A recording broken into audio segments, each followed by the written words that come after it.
All right, ready? Platform? Check. Gore? Check. Lots of questions? Check. No answers. Check.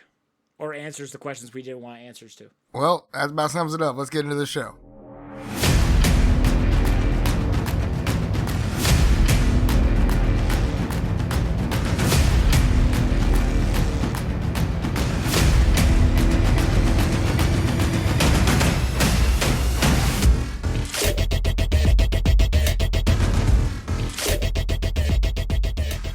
Welcome to Two Bros, One Film, your new favorite place for comedic commentary and brotherly banter on the films you love. Thank you for joining your host, my little brother William, and myself Xander, as we dive deep into another movie each episode. So, how you doing? What's new? How you been? Doing good. I went to Epic Rap Battles of History last Saturday, my number one band on Spotify last year, and it was a great fucking time. It looked like it was cool when you sent me all the videos and stuff. Yeah, and it was just really personal, just because it was so close. You know, it was in a hotel auditorium with like 600 people in it.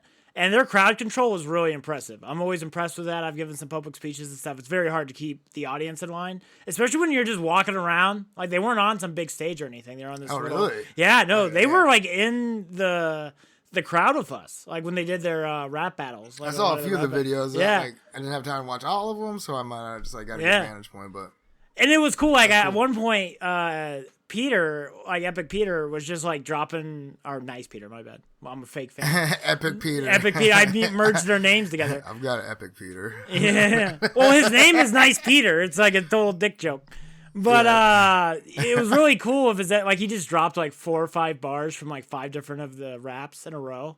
Just like fuck with us. Like I could do this one, and he just like boom dropped it, and I was like, oh man, it's so good. And then it was cool too because it's like they bring in a lot of guest rappers. Like, you know, when they have like Kamala Harris for Donald Trump, it's not them because, you know, they don't look like Kamala Harris. So I was like the whole time before I was like, how are they going to do that? And it was cool because like Epic Lloyd would just do whatever like role he did in the rap, and then Peter would just kind of fill in where he needed to. So it's cool that he knows the lyrics for all that stuff. What, you know, he didn't sing originally. It's still cool though. I don't know, it's still cool. How are they going to do it live? You know, I thought it was a fun question they answered for me. But yeah, no, it was awesome. It was epic. Where was that at? It was in Des Moines. Oh, so, okay. Cool. Yeah, no, I loved it. It was really chill to get in, and I had a great time. And the crowd really loved it. They knew all the words, and they even had some people come up on stage and do the raps. It was a very fun show. The only complaint I have is like it was only an hour long, which was like, that kind of sucks.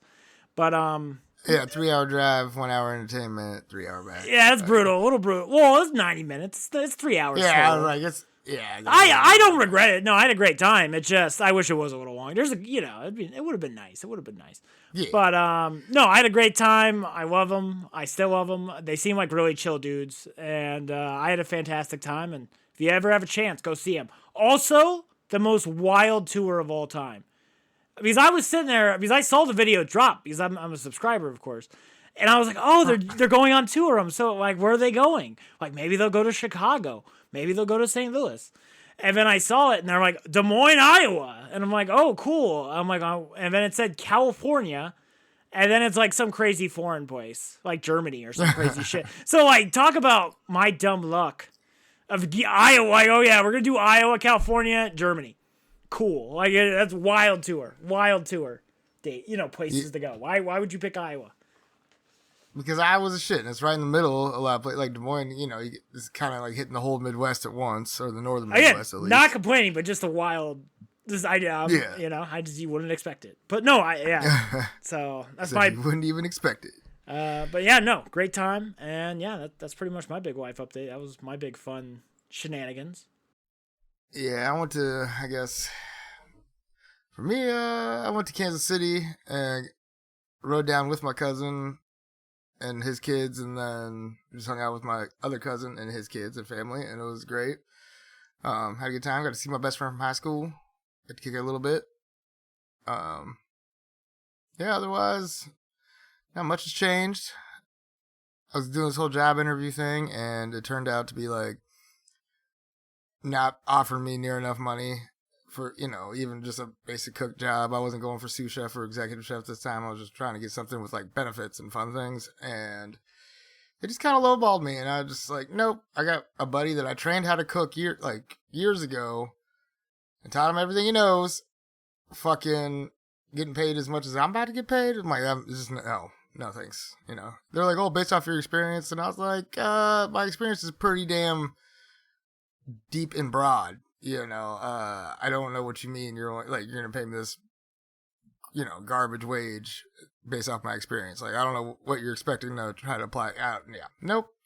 So I turned that down, unfortunately. But something else will come along, or I don't have no idea. So I don't know though. People don't want to work anymore. It's outrageous. Yeah, I'm like, I would love to work there. Just like, you got to pay me something. Like, it was just like a slap in the face for what they're offering. What do you mean you want to eat? Oh, you want spending money for? Why would you need that? And then on top of like the health insurance coming out of each check and everything, it'd just be like even less than what I'm getting paid now. And I'm like, I'm not gonna go take a hit for health insurance that I'm rarely gonna ever use. Yeah. This rage, I gotta get it out, man. I'm raging. Yeah. I'm raging, dude. That's fucked up. Well, either way, it's just, it sucks all around. But like, I'll find something new, and I like to do, and I'm working in a good spot, so everything's cool. Yeah, we're optimists, Through and through. So, otherwise, ice cream's still selling good. Yeah, I don't know, just chilling. Still losing some weight, losing weight steadily. It's good. Watch what I eat. Doing good. Chilling. Killing. Yep. Killing. Again, just like what is it, Scream? What is his name? Yep, What is his name? Fuck me. Ghostface Killer. Ghostface from Scary Movie. Chilling. Yeah. Killing. It just gets me every time. And he says it like he's so tired. Like, chilling. Killing. He's just back vibing, man. It's so good. Those movies are fantastic. They are. We'll cover at least like one of those someday. Someday. Scary Movie 2, particularly. That'd be great. No, well, we gotta do Scary Movie 1. That's outrageous. Do we though? No, that is the law. That is. I know. Yeah, talk about the law. I didn't even mean to do that. Yeah, Mr. Fucking all against it. But all right. Yeah, I don't know. So without further ado, you want to get into show updates? Yeah, we got some fun show updates. Woohoo! We actually got updates this week. Yeah, May finished up, and it was 37% better than April in downloads. Hey, so that's fun. June, Beetlejuice was the #1 most downloaded episode in May. Nice. So that's a fun little fact. And June is already almost beating May. So that's kind of wild. Again, I think we're at that phase where it's like, sure, the numbers aren't the great, huge or anything, right? But I've always said we were always going to start from zero. And to me, it's always about the percentages. The rich man sees the world in percentages. The poor man sees it by the numbers.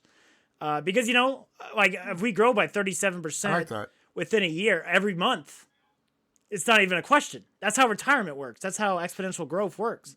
Right? I guess I must be a poor man because I never thought in those terms, but I'm definitely going to think about that. And again, whenever you're doing one of these internet endeavors, you got to put in, I had to put 900 hours until I got a cent on Twitch.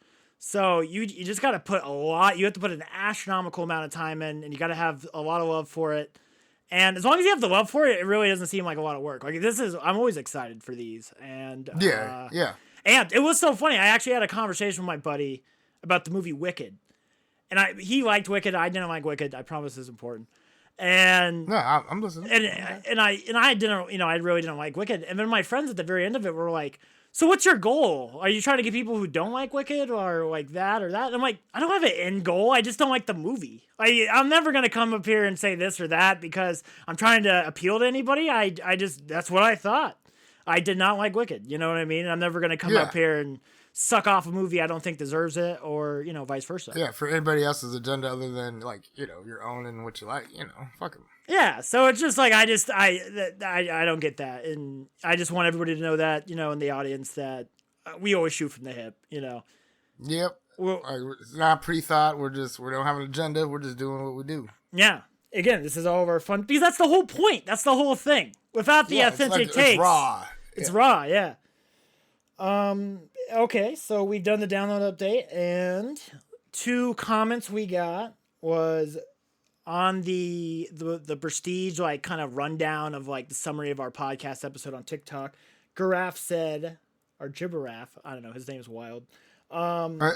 Even this movie was ahead of its time for the Prestige, which or like out of its time or whatever, ahead of its time, or it's not even. No, it was very good. I saw that comment too. Yeah, and I'm like, the Prestige is so good, and I do think about that movie on a weekly basis because it is like it's probably the best 90 we've ever given, like just a solid 90 movie. Oh yeah, for sure. Because it's so like again, it's got everything in it. It all ties in together. There's not like one wasted line almost, in the whole thing. Yeah, and I still stand by our review, but I do. Again, The Prestige it's one of my favorite movies of all time. It really has grown and grown in my headspace. Like since we broke it down, I guess it's like it hangs in the gallows. Where like other like Super 8. The only reason Super 8 pops up is like when we watch a movie like this, where I'm like, is this worse than Super 8? That's when Super 8 pops up in my head. It doesn't pop up just in general to think about the train or anything. I always forget that like Super 8 was just not that good of a movie after we broke it down. Yeah.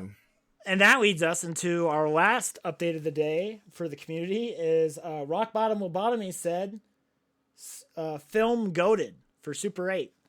We're gonna agree to disagree on that one. I not the goat. That's like the Dark Knight. Probably the Dark Knight Rises, in my opinion, but it's a controversial take. Pulp Fiction, probably the greatest of all time. It's gonna be wild when we ever get to Pulp Fiction or the Dark Knight. That will be that's like those will be big days. It'll be big days. Once we get, let's say like 100 subscribers or something like that, then we'll be like, okay, we're going to do our favorite movies. Yeah. And like 150, we'll do our, the other one's favorite movie, something. And there's, of course, a couple dumb number ones we have to do, like 300. We'll do 300. Oh, you got to do 300. Yeah. Pineapple. This is Sparta. This is Sparta. This is madness. That was not good. That was not good. Leonidas. You just you got to say those things every time. Well, that's what's up. All right. So we're increasing. I don't care what the numbers say as long as it's in the positive. And we got back to this one. We had that like little month where we were like hiatus, but like we turned it right around and got back to this episode after we put out the last one. So, and I think the last one was a banger. I think we had a lot of funny moments. I listened to it, when editing, and then I listened to it again throughout this week and stuff over those new headphones you got me. Thank you again, bro. Yeah. Nice little surprise. And I was like, this is a good time. I caught myself laughing. I'm like, just enjoying myself. So I'm like, I hope everybody else does too. And if you do, tell your friends. Yeah. Two Bros, One Film, the podcast. Check it out. Two Bros, One Film, the podcast. I'll probably cut that and use that later. Yeah. Mm-hmm. So yeah. All right. Well, I guess we can get in the quick overview. Today we are reviewing The Platform 2. We just had to do it after we watched the first one. We had a lot of questions. And then none of them were answered. All the wrong questions were answered. It was shocking. Yeah. This was such a layup. This was such a fucking layup, and they fucked it up so hard. Yep. It was yeah. And people don't act like this, especially in this situation. Just across the board. Not at all. This was weird. In some situations they set up, but other ones, we'll get to it. Yeah. All right. The Platform 2 is described as a dystopian sci-fi horror thriller. The description on IMDb is a thrilling physical horror that allows an approach to the darkness where it is scary to look. It appeals to the viewer's civil responsibility and forces them to face the limits of their own solidarity. Okay, I wonder who wrote that, or if that's like what it was described as the movie, or sucking their own dick so hard there it's not even funny. The original title is El Hoyo 2, and El Hoyo is like the hole. That's really funny. That's a funny name for a movie. Like, just call it The Hole. The Hole. And like the platform, the hole, is just kind of that's a weird translation. You think you would have had a better translation? I think it'd be like the pit, right? Like if you were actually gonna translate it. I don't know what's something. You think the pit, right? Why the platform? Platform. Well, I guess it's the platform of the food. The food. It's weird that they're focusing on the inverse because the hole is the thing in the middle, right? Or is the hole the thing in the right? So it's weird that they focused on the thing that fills the hole in the English version, at least with the naming convention. And then the The Spanish, puff. Yeah. the Spanish version is the inverse. So that's just weird. That's just weird. I see what you mean now. I don't know. Yeah. I had seen that, like, you know, that it actually translated to the whole. I'm like, I thought Hoyo meant platform. And then I'm like, oh, it means whole? Like, okay.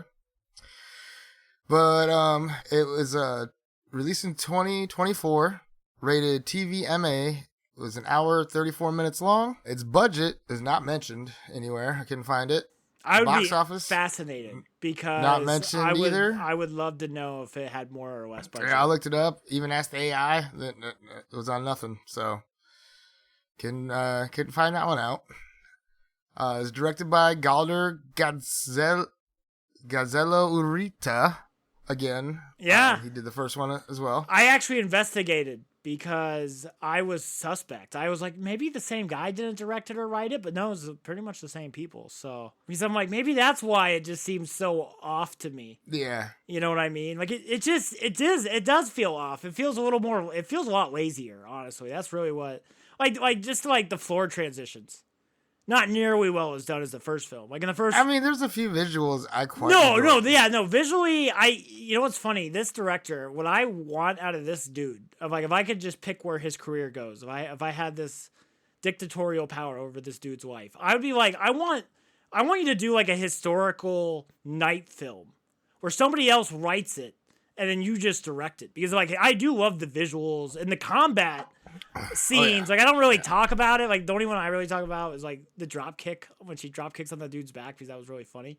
But like the action scenes are just very visceral and very gory, and I would love to see like a medieval night story told by this dude, because like it'd be fucking awesome. Like the shit was brutal. That'd be fucking tense. The shit was brutal. Like that's all it was.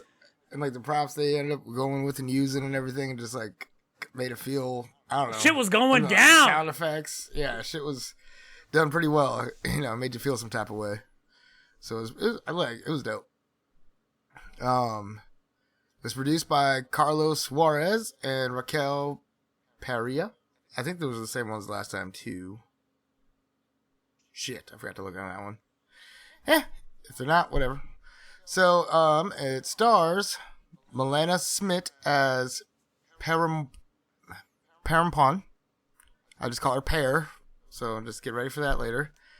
Hovik Kukakarin as baldy fat guy. Zamietin. I'm not doing that the whole time. I'm gonna call him baldy fat guy. We're gonna call him Zammy or Zami. Goth chick. I'm calling him Zami. Goth woman. Baldy. I call him Pear and Zami when I do the notes. Okay, I'll do it. Pear and Zami. We have Natalia Tena as Sahabat, who's the armless lady. Oh, one arm. I called her one arm Karen in my notes. I called her Pillow Girl the whole time. So that's what we're going to refer to her as. We got Oscar Hanada as Dagging Bobby. Oh, the blind. Dagging Bobby.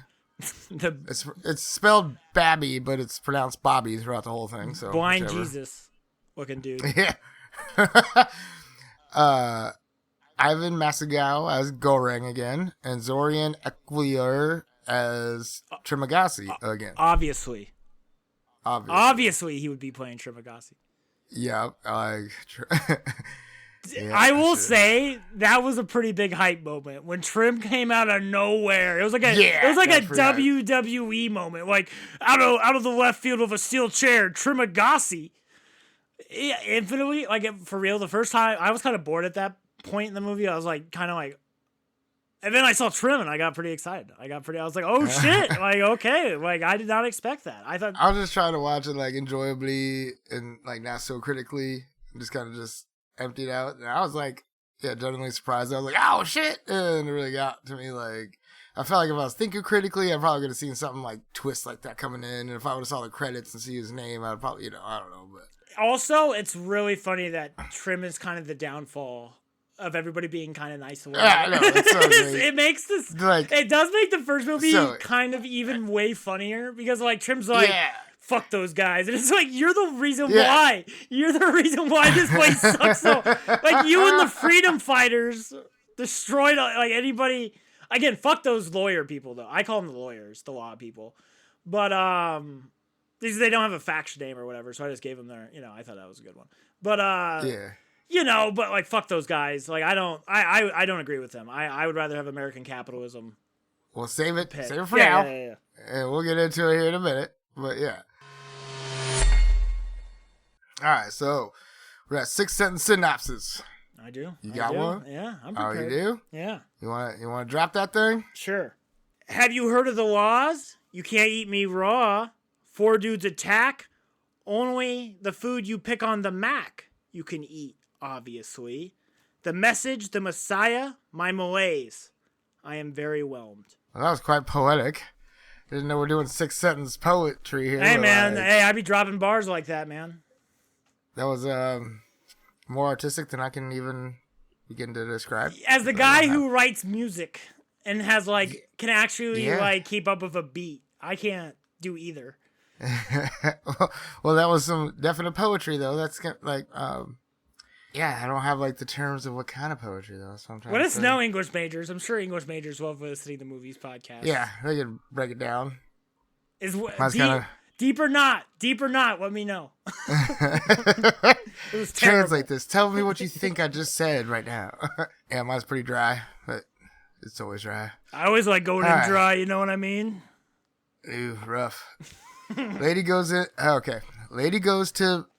pit to get time. The pit has lots of rules. Her cellie breaks some and kills himself for it. She follows rules and advocates the ruling order of things. She gets punished for her good intentions. She starts a mini rebellion against the new order of the pit, tries to escape, but ends up in the same fate as Gore. I have so much. This is one of those things where I have 5 things to say about 5 of those things you just said. That's what this is gonna be. I think the podcast is gonna be way better than this fucking movie because there is a lot I have to say, and it's outrageous. It's just outrageous. I think this movie. I'm just gonna a little better than Super 8. I think it's a little better than Super 8. Yeah, a little better than Super 8. I don't know, just maybe because it's gory and dark and that's fun.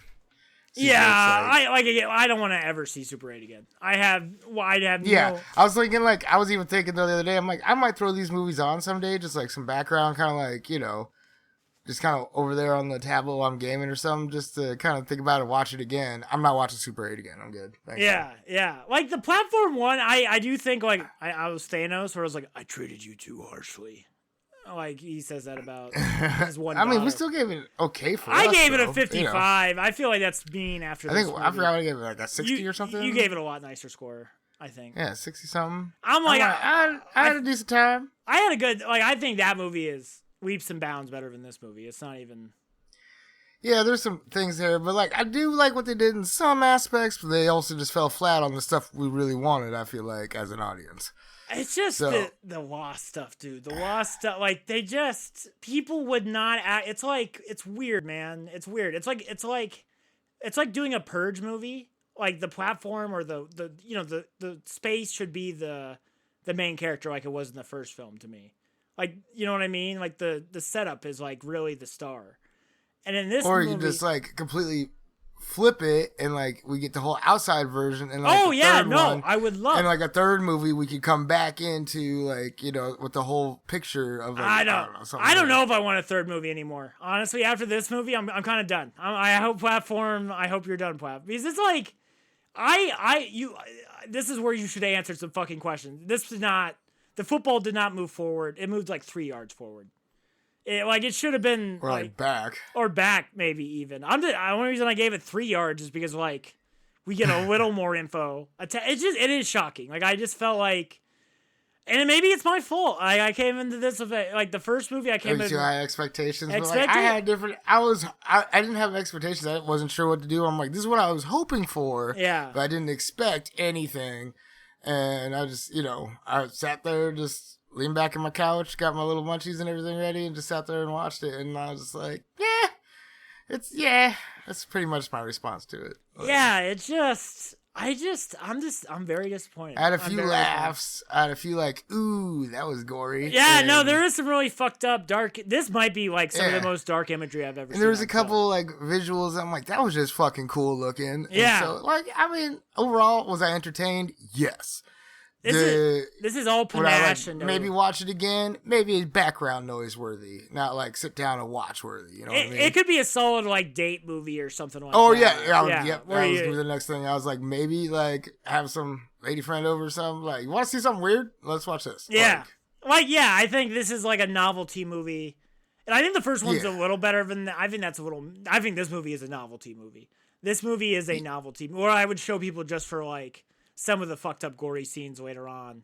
Or some of the like background at a party where you can just kind of explain it along while you're still chatting about other things and or something. Oh yeah, this would be great. Just have running in the background as a Will Con, just be like, isn't that shit crazy? Yeah. No, this is a novelty movie. It's like, oh, look at how weird that is. Isn't that cool? Isn't that funny? It's almost like a sideshow, like a circus, like those old shows they did with like the pinheads, the women with beards and shit, like the circus. That's what this movie reminds me of. This is what that movie is to me. It's like also a lot of circus and a lot of weird looking people in here. Just saying, just across the board. Well, that's just being like I don't know. People from different countries look different. I don't know. Like I'm not. They do look. They look they're not your typical movie stars. All right. My American brain wants American faces. I'm not saying I am. I'm saying I would fit in with these guys, but I'm just saying they look like us. They're very. I want to watch people prettier than me. A lot of times I do. Yeah. The chick was pretty hot though. So, anything else before we jump in? No, I think I'm ready. Let's go.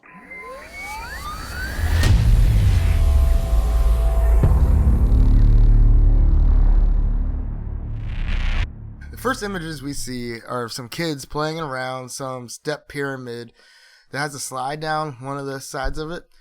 It cuts to people being interviewed and giving their choice. What were what the fuck were these kids? I don't get the kids. Were they in it? Were they on a side? I don't get it. What are the kids? Well, like we see more images of them as the movie goes along, and then like I point out, we find out kind of what happens with it, but it still has lots of questions. It causes more questions. The ending of this movie is wild. I watched this movie twice today, and I still don't know what the fuck the ending is.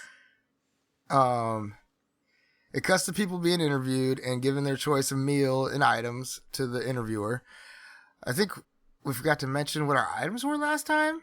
And so what was your item that you bring in? I think we did mention it, but we never finished off what we were. I said a sleep mask. Because that red light, a sleep mask. It would be hard for me to sleep. I don't think I ever said anything, and I still have no idea. I never even put thought into it. I just thought we never mentioned it, but hey, I'll defend my sleep mask, and while I'm doing that, you can think of something. I just want to say the pillow is by far the dumbest thing. What's been brought in, from what we've heard from in lore, that's the stupidest thing I've ever heard. Bringing a pillow in because you can't sleep without it. That's outrageous. My sleep mask is like a biological thing. If I have light in my face, I can't do it. This bitch, are you shitting me? A pillow? You need the right thing in the back of your head? Get out of here. That's outrageous. Get the fuck out of here. What are you, 5 years? What are you, a baby? You need your little stuffed animal? You need your little teddy bear? When you're in scary, psycho, dystopian, cyberpunk prison, Outrageous. That's the dumbest. Like the wiener dog, the chick who brought in the wiener dog, crazy blonde, Debo-looking woman later on. Way smarter move to bring in the wiener dog now in retrospect compared to this chick. She wasn't blonde though. No, the Debo chick. The chick from the first movie who brought in the wiener dog. She wasn't blonde though. She was blonde. She was not blonde. She had brunette, crazy dark hair with all the with the cancer stuff. No. Well, she changed. Well, she was blonde in this movie. No, she wasn't. No, 110%. She wasn't even in this movie. No, she was in this movie. She's doing the interview in the second half of this movie.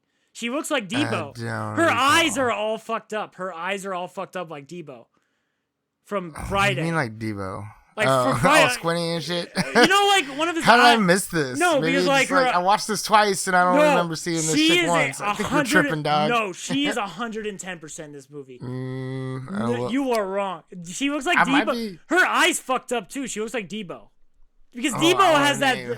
Her eyes like normal, and then one of the eyes is a little. I didn't see her on no list anywhere, but You say so. No, because Rope Guy's in this movie. Debo's in Yeah, this movie. there's a few other ones, but I don't see her anywhere. No, she's a hunter. I will fight with you. I will fight you on the beaches. I will fight you in the beaches. I will fight you on the ocean. I will fight you on the land. All right. Anyway, I think. Oh, and for my item, I still have no idea. I can't think of anything I'd bring. I gave you all that time. I gave you all that I've thought about like all week and stuff. I'm like, I don't have a clue what I bring. Probably my pocket knife that I have. That's about it. Maybe. I don't think that's a bad idea. Shank people and stuff. Eat them. That's the only thing I can think of. But yeah, so that's my item, I guess. That's the only thing I can think of that I'd bring, because I'm like, I'd bring my whole chef's knife, but they're going to prepare food. I don't need that. But then, if I didn't know what the pit was about, if I'm going to need, like, a fucking spear or some shit, I don't know. So, I just probably pick my pocket knife. That's trusty. So, after seeing a handful of people in their interviews, they're going by, they stop at one man, and he's one of our stars, Hovik Kucherian, as Zamiatin, and we're just going to call him Zammy from now on, saying if he doesn't get his pizza, he's going to get upset. And he's asked the interview if they know why he's in there. And they respond, because you tried to burn down your parents' house while they were asleep. And he's like, yeah, and that's how upset I'll be if you don't give me my pizza. So, yeah. What is he, a Ninja Turtle? Yeah, right, just like big scary tough guy. Sure. It cuts to him in the pit, shirtless, looking at a half-eaten scrap of pizza on level 24. His cellie, standing across from him, played by Milena Smith, named Parapon. We're just going to call her Pear from now on. I am, at least. Whatever. You can call her whatever. I'm just going to call her Pear. Zammy looks up to the people shouting above, saying that the guy on level 21 is the one who ate all the pizza all the meat off the pizza. Zammy goes to grab a wing instead, but the people above were like, fucking new guy. No, you can't eat something else because it's the rules. And he's like, unless you switch with someone voluntarily, you can't get anybody else, you can't eat other people's food. And he's like, the barbarians ate my food. I should get something. And they said, hey, the loyalists will protect your dish and others' dish like tomorrow and stuff like that. You'll get your food. Since the revolution of solidarity, each month the pit gets fairer. And you can't eat that or else it'll start a chain reaction of people eating other people's food and the system goes back into chaos. Basically, he was just like, Zami is just like, fuck all that, and about to eat the wing when Pear tosses in one of her croquettes and he puts the wing back. And he's still all pissed off about his pizza, and dude upstairs is like, hey, just eat your dish. That's the rule, and we've all agreed upon it. That dude will be handled later. And I'm just saying, though, there ain't 666 different dishes on that motherfucking platform. They just ain't happening. I don't care. It's just, you just look at it, it's just, they're logistically not happening unless they like layered that shit on. I hate this liberal cucked platform. I hate this whole law thing. I hate all of this shit. I hate like, oh, you can't eat your own food. Like the pit, to me, again, this is like the purge. I don't want to see fucked up shit happen. We do see fucked up shit happen, but a lot of the time, like a third of the time, we're talking about all these bylaws, which a lot of them don't make sense, and we'll get into those as we go. But like, oh, I can't eat somebody else's food even though my food's been fucked up, and I just have to starve for today. Like I could have been on floor 180, motherfucker. Like, shut the. I'm like dying. Yeah, I need something. Yeah, so like this is nobody, and all these people are criminals. I know this was gonna happen again, but these people are all assholes who would have done something dickish to end up here for the most part. At least that's what I can assume. That's what I've acquired through these two movies. So like. The idea that they're just gonna like be respectful and not just be dickheads is just like I think that's a huge problem with this movie. It's outrageous, and it's just like it is such. But they, in the beginning, people did probably like fight back, and that's when those loyalists had to band together to squash any of these people who weren't following the rules, and that's why people start getting scared and following the rules. So every month you got new people in there, and apparently, you know, not enough people survived the last one to, you know, keep the numbers up of loyalists, because nobody's loyal even past, you know, they have issues feeding people below like 150, and so there's still over 150 fucking levels of people who didn't get food, who don't give a fuck about the law and shit, you know. It's just, I just don't care for the law. I think the law is fucking stupid. I think this setup is just so weird to me, because it's like, what is your, like, we don't even know what they're fighting at this, like, the administration. What the fuck is the administration at this point?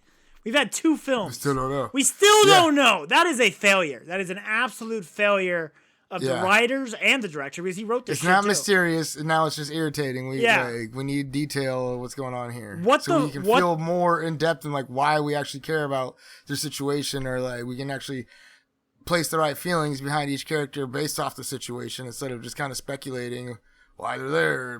Yeah, and it's just like, it's kind of like this. It's kind of a weird movie. It reminds me of a lot of Star Wars shit, where it's like episode 1 focused on like trade deals and shit. Nobody gives a fuck about trade deals in Star Wars, is my hot take. I liked it. Yeah, you want to go watch Phantom Menace? I would love to do Phantom Menace. I got Disney Plus. I thought you were talking about my bad. Like, I'm good. Phantom, I'm good. Yeah, that's what I thought. But, so it reminds me of that, like, focusing on the wrong things. And then, 2, it reminds me of Episode 8, where it's almost, I can't even really compare it to Episode 8, because, like, to me, Episode 8 just gave us a lot of answers, what were wet farts. Like, just really big letdowns, like Snoke. I've only seen it the one time, probably with you, and I don't remember. It's terrible. And it was like, who's Snoke? Nobody gives a fuck.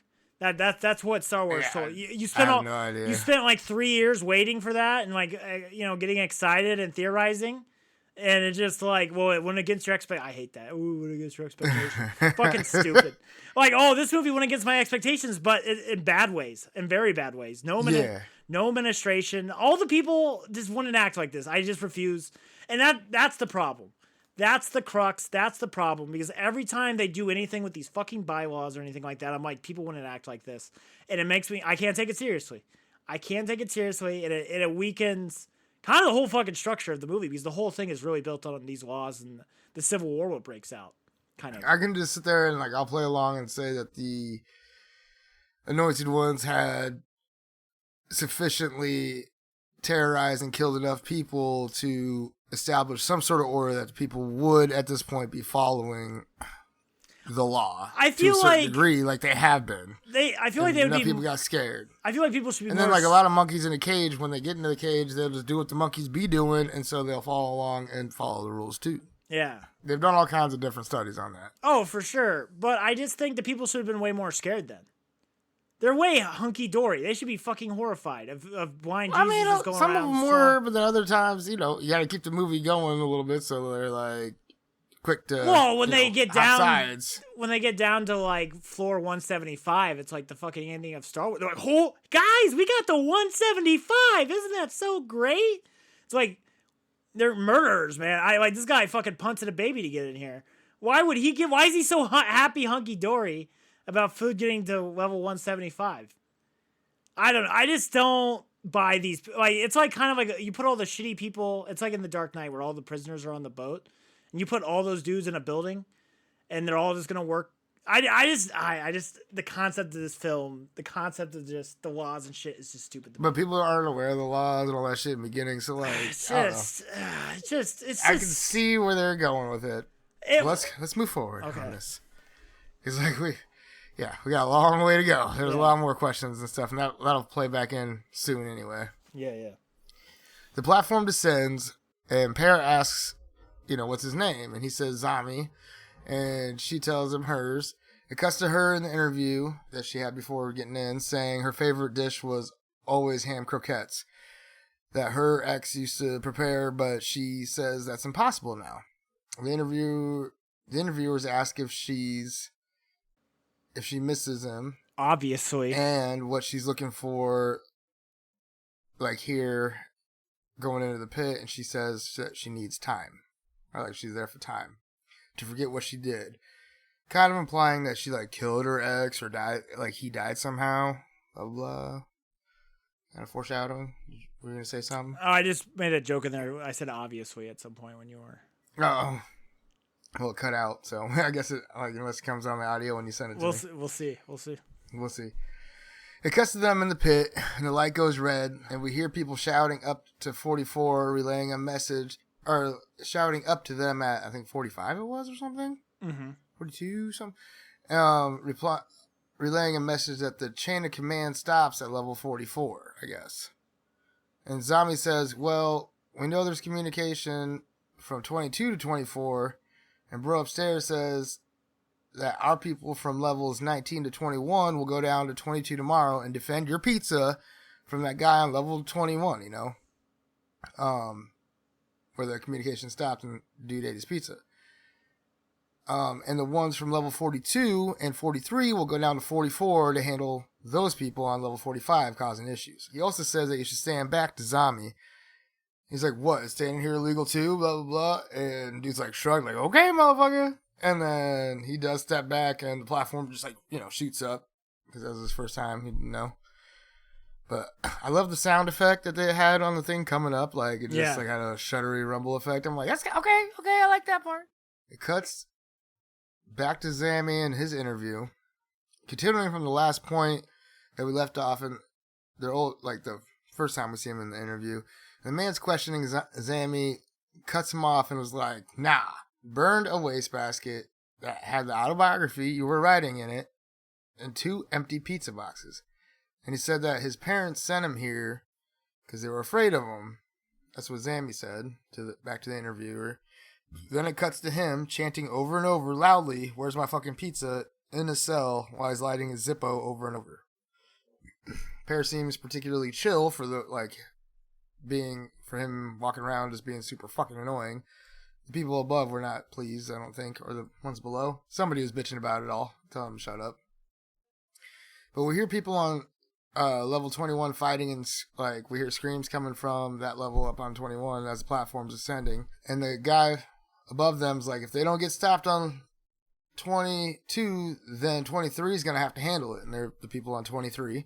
And we see them make weapons from the bed frames and get into like fight readiness. I love this, like the tension building of like the elevator descending, and you can just hear shit go down, but you can't see it. It's a really good you don't know, visual storytelling and visual just hype. Of like shit's about to go down. Like the visual stuff, because you hear stuff on the other side, so your imagination's filling in like the gaps of what's happening up there. And that's even scarier for a lot of people because their imagination will fill in like different things that they would be most afraid of happening up there. And so it just adds in more fear and like tension. Like you said, they did it well. I like that. But we see them, making weapons from the bed frames, getting into like fight mode. Platform lowers down to 23. Zammy's tripping and doesn't want to get into a fight, trying to plead in like a panic mode, like not to hurt him and everything. You can hear people fighting up above them on level 23. Then it gets down to their level, settles on platform 24. Zammy and Pear see a dead body on the platform of on the platform of destroyed food, and 2 others fall onto the table fighting. We gotta talk about this. Did the height get nerfed? Because we talked about in the previous movie, if somebody would have jumped from that, you're dead. No way. No way. Well, on top of someone else's body, on the platform, maybe. But like, if they're trying to get to the edge of it, like while the platform wasn't there, so they try to jump from like the hole to the other edge, you're definitely like busting some ribs trying to land on that. I feel like they got shorter. I feel like these rooms went from like 20 height, like 20 feet tall, to like 10 feet by 10 feet. I feel like they're the same height. It was just that platform was there, and that one, chick fell on top of. The one dude fell on top of the other dude, so the other dude broke his fall. That's why he's like knocked out pretty well.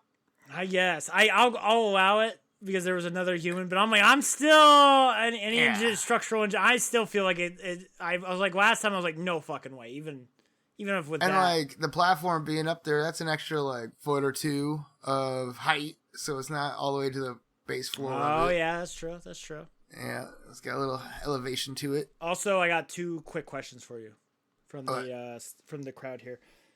Would you rather have capitalist? What do you call it? Capitalist platform, or would you rather live in the socialist one where you got to eat your meal every day? Would you rather like roll the dice and it's like you get on one, you can just gorge yourself, or do you want to have a system where you get your whatever you want for your meal every day? What do you pick? Well, I being a Star Trek fan and like the whole utopia, like if we could create order, yeah, that'd be great. But I'd feel it out if shit goes to shit. And I know if I hope I'd figure out that you're just not getting out of the pit. So I'd probably just gorge myself until it's time to die, jump in the hole, do whatever, Yeah, I'm gonna go capitalist because I think I'm getting brutally chopped up or fucked up. I'm gonna whatever horrific thing is about to happen to me, I'm gonna eat this fucking ice cream and you're gonna eat my shit. All right? Yeah, and then as soon as I wake up on 200, I'll be like, well, I had a good run. Good thing I had a good run. Yep. Or a good thing I ate all that food and I can live off that reserve for the whole month. Like that, like yeah, but like I was like, oh, I woke up at 200. Fuck, I survived that month off of nothing from eating well the month before, but now I'm on 300 after 200, and I'm like, okay, now I'm jumping. Bye. You say that though, but there's people at the bottom of the pit what don't make any sense. Any sense that any of those people are that many people are even alive. Oh, way at the darkest depth. The Walking Dead. Dark. What I called them, the Walking Dead. Like, what the fuck? Those guys. I'm just saying that there's no way those guys could have lived down. That's fucking bullshit. I was with you. They would have eat one another too. By the way, there would be like one guy down there who ate all the other motherfuckers. But are they even doing that? We'll get to that here in a little bit. It's weird. Yeah, again, weird. Got questions on that too. Would have been cool. We would have got answers for any of it. Any of it. Okay. So we see the dead body on the platform with the destroyed food. 2 others fall onto the table fighting. So there's 2 bodies. So yeah, that body on the platform broke the fall of the other 2. They look up to a woman on 23 frantically trying to push the food that had been knocked off the platform while it was up there onto, out of their platform. But we see that the heat is rising too quickly, and she gets combusts. Like it gets that hot. We just thought it got uncomfortably hot. No, it'll get fucking hot apparently. So, and she also falls down on top of the platform like a falling meteor. The 2 men that fell off before are fighting like an epic ass battle, even after falling on top of that other guy. Pear helps the level 23 guy, knocking out the one dude from 21 after she puts out the fire. After she put out the fire, then she knocks out the other dude. And all while Zammy is just sitting there wide-eyed, just scared, stunned, not doing shit. Zammy doesn't do anything for her. Nothing. Yeah, he's useless. And then the platform starts to descend, and the level 23 guy and Pear rush to toss the food down with the platform as the room begins to start freezing and stuff, so they're scrambling. Again, Zammy's just sitting there doing nothing. They manage to get it all out, and 23's like, "You're brave, huh?" to Zammy, calling it a bitch for fucking being scared. He gets all cocky. Zammy gets all cocky and goes to the 21 dickhead and is like, Want pizza? Trying to be tough to the guy that's already busted down and I think tied up at this point. No, he's not tied up yet. But still busted down, unconscious. I'm like, you could have been tough any other time in the last 5 minutes of craziness happening, but now you're like Mr. Tough Guy. Anyway, you drove me crazy. No comments, okay. Cool. No, I don't. Well, what do you want me to say? I don't know. There is I wrote down Zammy says at some point during this, and it was really funny. It's the voice. The voices are bad. The voices are very bad in this film. It didn't fit very great. They did a good job in the first film. I know I called it out at some point where it was just particularly bad. Yeah, but I think it's when Rose. That guy's bad. It's here. It's here in a bad. second. Yeah, that it's guy. here in 1 second. So yeah, he's terrible. He's trying to be all tough to that guy, but Zammy and dude from 23 start going back and forth about food and rules, and because of them, kill me. I hate all of this rule. That's the worst part of this movie. And so they're going back and forth about the rules and shit, and because of them, Zammy didn't get to eat. If they would have just let him have something else, you know, that somebody else didn't use or died from, like he could have ate something. Pear tells him that the one cooked lady is dead, like obviously, obviously, like she just was on fire and fell down the pit. Yeah, she's dead. But anyway, 23 freaks out and starts beating the unconscious body of the guy from 21.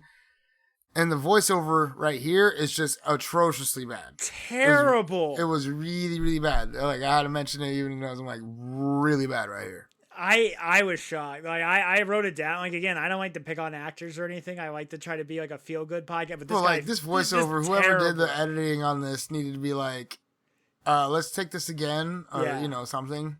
Because it's weird, too, because the guy does a decent voice other times in the movie. But, like, this part in particular, when he's really excited or trying to say something, like, really cool, it just... Yeah, it just, like, it's not edited well. It's not done well. It's just... It doesn't fit. It's bad.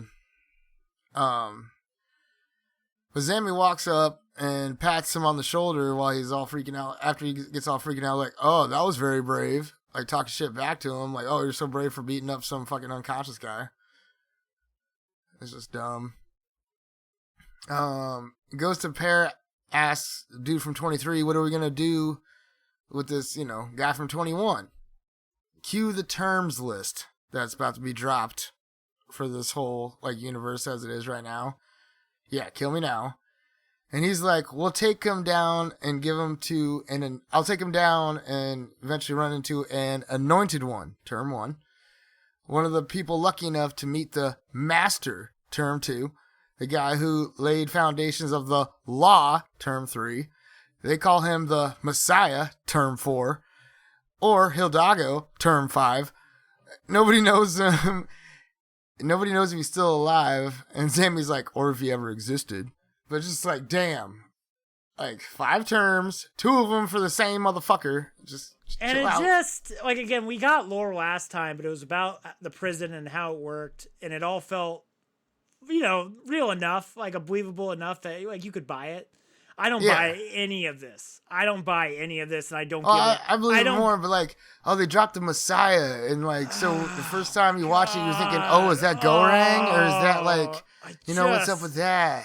And was Goreng the Messiah? But he didn't feed everybody with his leg meat, but he did eat his leg meat, so there's questions there. Also, this religion took the Jesus is bread thing a little too seriously. But I've always said that, though. I'm like, even if everyone's just kind of playing around in the church stuff, it's just like, you're still doing symbolically a gesture of eating flesh and drinking blood. That seems kind of like some zombie behavior to me. I just thought it was funny how in this religion they did it quite literally. They eat Jesus. They eat the Messiah or whatever. You know, because he fed everybody. It's really funny. So, bread is Jesus. They took that quite literally in this universe. It's something. That's for sure something. That joke does not get you off, by the way. I'm still this is all stupid. I hate all of this. Yeah, right. Okay. Moving along. It's like having the purge and then shoving something else in there. You already have the purge. You don't need to shove in all this Messiah bullshit and all this other garbage. Well, I believe they do that in the purge too, don't they? They do some. Oh yeah, now there's like now there's 8 of them. But I'm just saying, like, you already got AC/DC. You already got your main thing here. Just add on to it. Give me another album, brother. Don't be giving me all these fucking bylaws for the album of AC/DC. I just want to hear more tracks. I want to see more dudes bludgeoned to death and find out what this administration's all about. Oh, we'll get there. You know we get there. Yeah. So Zombie's like, yeah, if that guy ever existed in the first place. 23 says back to him that he made it, that the Messiah guy made it a month without eating and meditated throughout the whole, month of it. Then the next month, he got to an even lower level and ate of his own flesh, of his own leg, which is Goreng. Huh? But then fed his people his flesh, which I don't remember that happening. Yeah, I don't remember. Unless it was the chick. Well, no, but this is a prequel though. Yeah. So Who the fuck is the Oh, Messiah? yeah. But I'm way off. Who's Yes. the Messiah? We don't even know who the We don't get to meet Messiah. him. Yeah. We don't even meet it. We meet blind guy. But like before we know it's a prequel, we Yeah. were thinking that it could be Gore. Yeah, no. Gore. Yeah. So is that something they were trying to do in the plot? I think like, I think for sure they were fucking with us because I thought it's a platform too. I totally thought it was a sequel. Yeah. They totally had me. We're thinking that could be. I think they're trying to make that relation. For what reason? I'm not sure. You know, that even pisses me off. Because it doesn't even play that out. That pisses me off even more. And when I was reading reviews and stuff, people were like, plot holes everywhere. I'm like, this is probably one of those plot holes they're talking about. You know what's funny, though? You created this, guys. You created this plot hole for yourselves. I guess that's all plot holes, but this one's really apparent. Like, you guys created the Messiah. You didn't have to do that. Like, you're sitting there like, yeah, you're playing on something that happened in the last movie, making us think that it's a continuation of the story, but it's actually not. Just talking about somebody previous to it. Ooh. Or were you, or you guys fucked up and didn't, like, make that work somehow. Hey guys, we really subversed your expectations. Yeah. We're so creative and funny. Yeah, we thought we were slick, but we're just really not abrasive, if anything. Yes. So, he fed his people of his flesh to the anointed ones. And since then, they have been spreading the message of solidarity and work for equal distribution of food. And Zammy says, whatever you say, Robespierre. And I don't know if he was talking about, like, talking shit, calling him Robespierre, or if he was actually, like, or if that was actually 23's name and we didn't get that told to us. Oh, or it's relating to Maximilien Robespierre, who was a prominent figure in the French Revolution, particularly known for his role as a radical Jacobean leader and his involvement in the Reign of Terror, which seems like it could kind of fit. No, I think 110% that's what it's from. I think it's 110% reference to that dude. Trying to be deep. Yeah, like, it's the revolution, and this guy, like, well, he's trying to make fun of that dude. He's like, yeah, fucking okay, George Washington, Yeah. Get out of here. Yeah, I get it. Okay, yeah, that's what I'm And again, these rules are fucking stupid. These rules are stupid. She's already dead. She's cooked. This is a shitty situation. You won't let me eat anybody else's food. Let me eat the fucking black chick. I'm sorry. Let me eat her. He was saying no. What he said was like, They say that though. You can't eat. Yeah, and Zammy's like, shouldn't you just cut her up and feed her to the others? And 23's like, cannibalism's outlawed since the master sacrifice.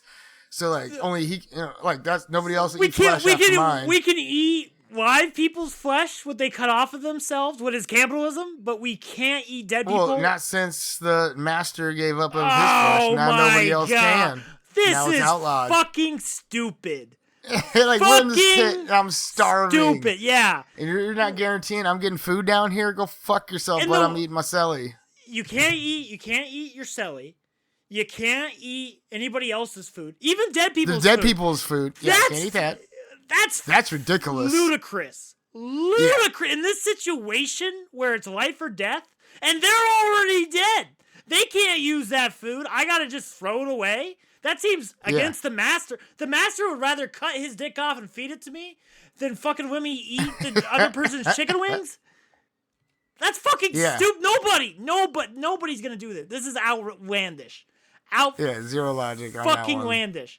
I mean, I can see what they were trying to make out of it, but it's not like, it's not sticking. It's not gonna hold up under scrutiny of starving people. It's like in a philosophy class, in a total fictional sandbox you can create. This totally works out, but under any logic, this is a total fictional sandbox. Yeah, but logic still has to apply at some level. You know what I mean? Yeah, like, you gotta set up the rules to but your rules are all fucking stupid. That's the problem. You're making up a bunch of playground rules rather than like rules of the universe, and it sucks and it's bad. And you should feel bad because this movie is way worse than the first one, and I'm very disappointed. I really liked the platform one, and I wish they would have listened to our podcast. We should have done it. I wish they would have. Yeah, I think it would have been a lot better. Before our podcast was dropped about it. Yeah. Like, they could have done a remake real quick before we got to the second one. So cannibalism's outlawed since the master sacrifice, and he rolls the burnt up black lady into the pit And this was a shot of shot of her falling down and getting busted up as she, hits the different levels on the way down. I thought it was pretty dope, though. No, that's an awesome cool shot. It looks like its Price is Right. And then especially like when it gets like past level 333 and it's just falling farther down into the pit, and the red lights all shining. It looked pretty damn dope. It's really cool. Visually, so I give them that. Yeah, visually stunning. But when she hits the bottom on the deepest dark, I'm gonna call it like the depths, past room 333, and then like when they descend all the way down into the cavern, we'll call it, or something. The holy hole, bottom of the pit, the true bottom of the pit. We see and hear what seems like beastly people down there snatching up and eating the body parts that landed. And for them, I bet you that meat was pretty good and tender, and got mashed up all the way down. There's just like, I just think about it from their point of view. Like, they have to completely just live off, like, people falling and just maybe somebody's being an asshole and throwing an apple down before the platform. Like, I don't get how these people are alive. Like, it's already a stretch that people and like 300 are alive. And why aren't they eating each other? No, 100%. There would be like one dude down there. It'd be like there'd be one dude who ate everybody else. Whoever, last man standing.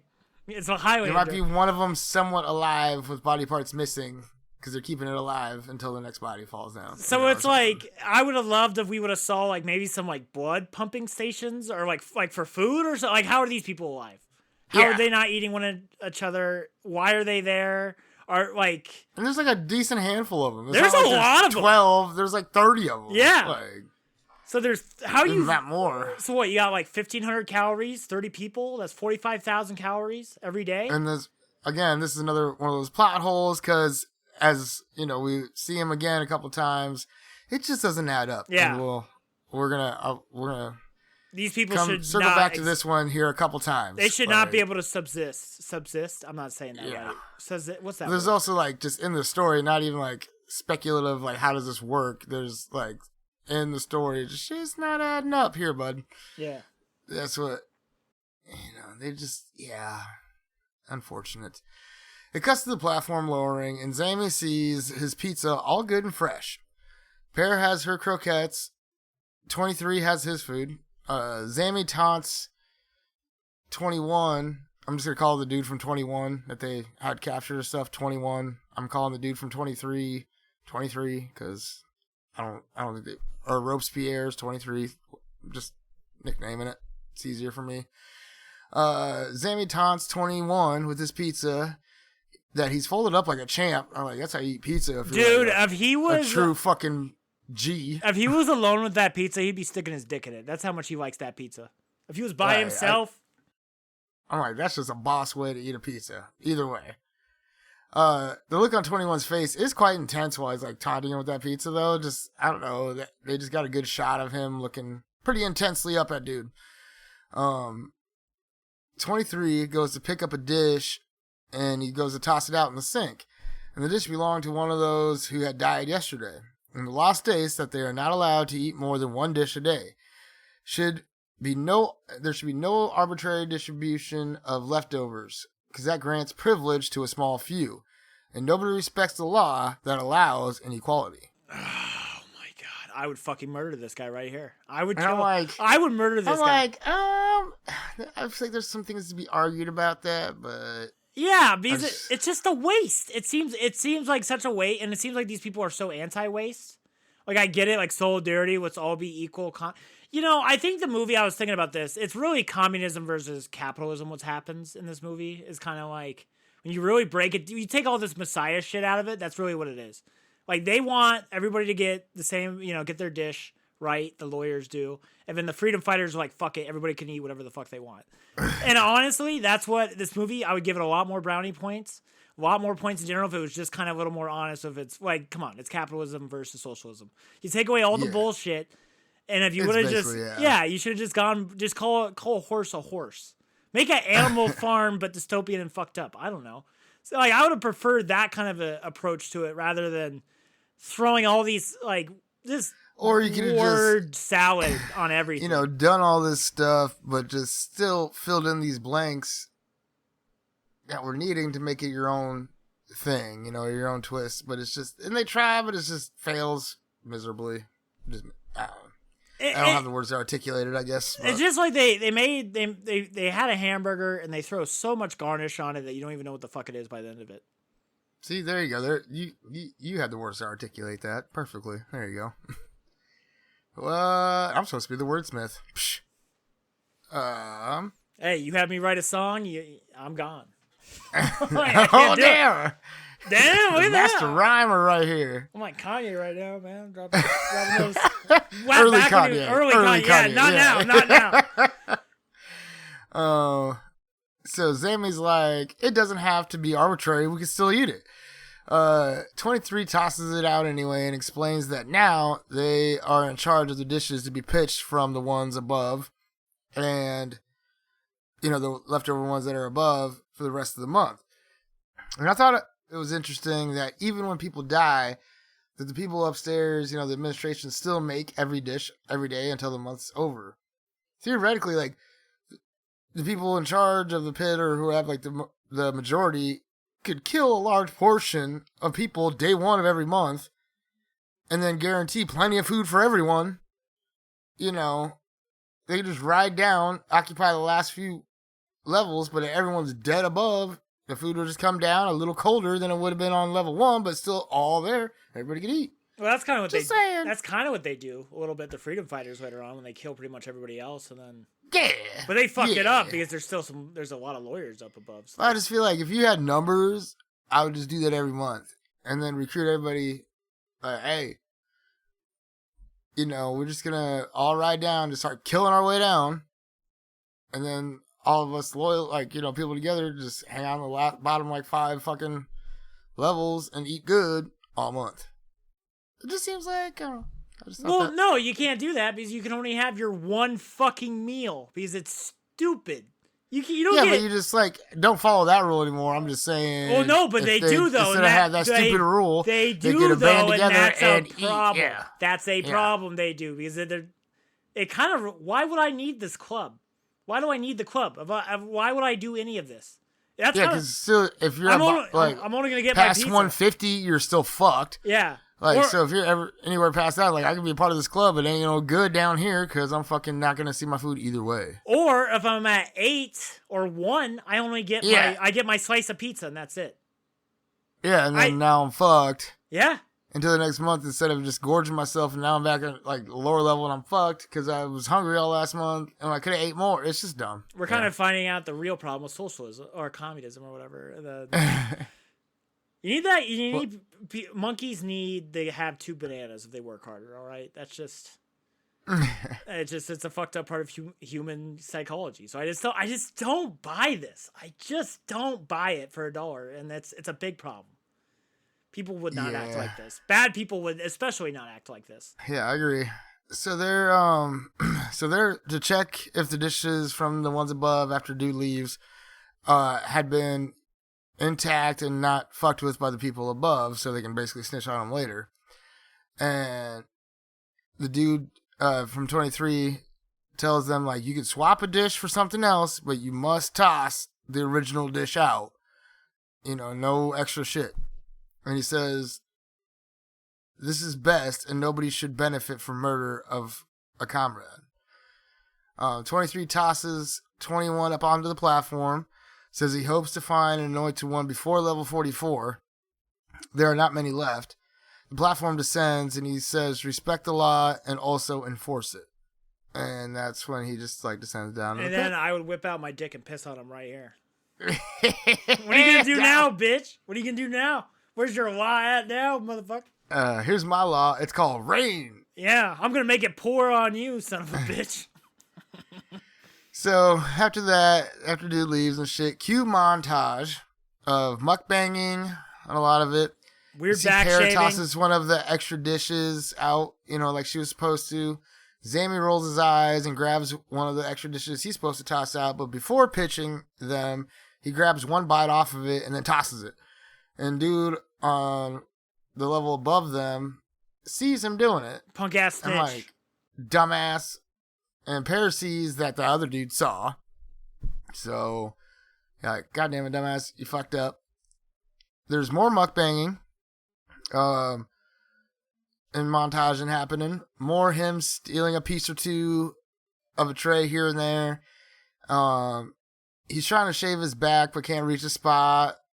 You know, there's also her getting her period and like washing her clothes and stuff. You see her drawing with some coal or like some kind of black chalk, I'm guessing coal around on the ground, on the walls and stuff everywhere. Both are now comfortably naked with each other. She helps him shave his spot on the back. Just a whole montage of different little things. That was sharing each other's food. That was a fun little moment where I'm like, man, I was like, why doesn't she just help him? Like, there's a couple of earlier scenes of him doing it, and then she finally does it. I'm like, oh, that's nice. Yeah, you got to build that rapport up, and like, you know, we're buds now, and like, you know, just a bunch of other cutesy stuff happens, and you know, it goes to them at the end of the montage. They're both back dressed in their little jumpsuits that they came in wearing. And we see her art of like some dark imagery of like twisted figures and like kind of looks like a little horror depiction. Pretty dope. And she tells Zammy, like, here, you draw something. And he's like, I'm more of a science guy. And is he though? Is he though? He's questionable.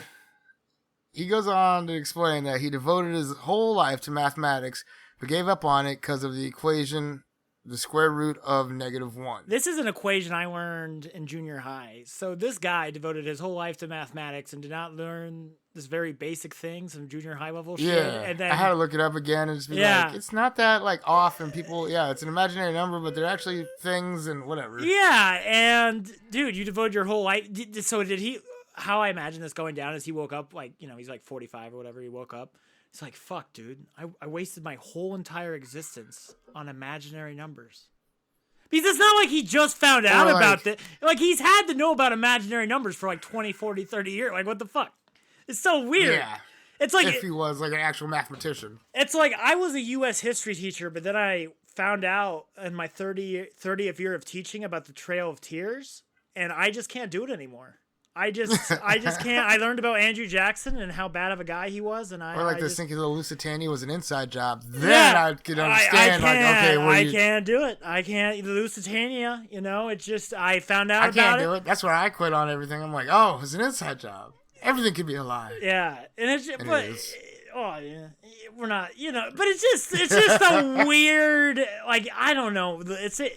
You should have done something a little more complicated in math so somebody as dumb as me can't. Yeah, but it's also like basic people like me who don't know math. I'm like, that could be something. But then a quick Google search, I was like, oh, you know, whatever. It's that thing. I remember seeing this when I was in school. It's like finding out. I survived it. It's like he found out about like a nonagon, like a 9-sided shape, and he's like, fuck me. I didn't know it goes past 8.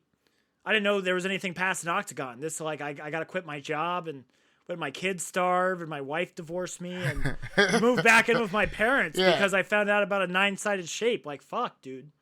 Nothing's real anymore. Nothing matters. Yeah, that's literally. Basically what and he's like, I devoted my life to math. It's just weird. It's just weird that, like, that, like, it'd been something of, like, again, the administration was like, oh, well, we're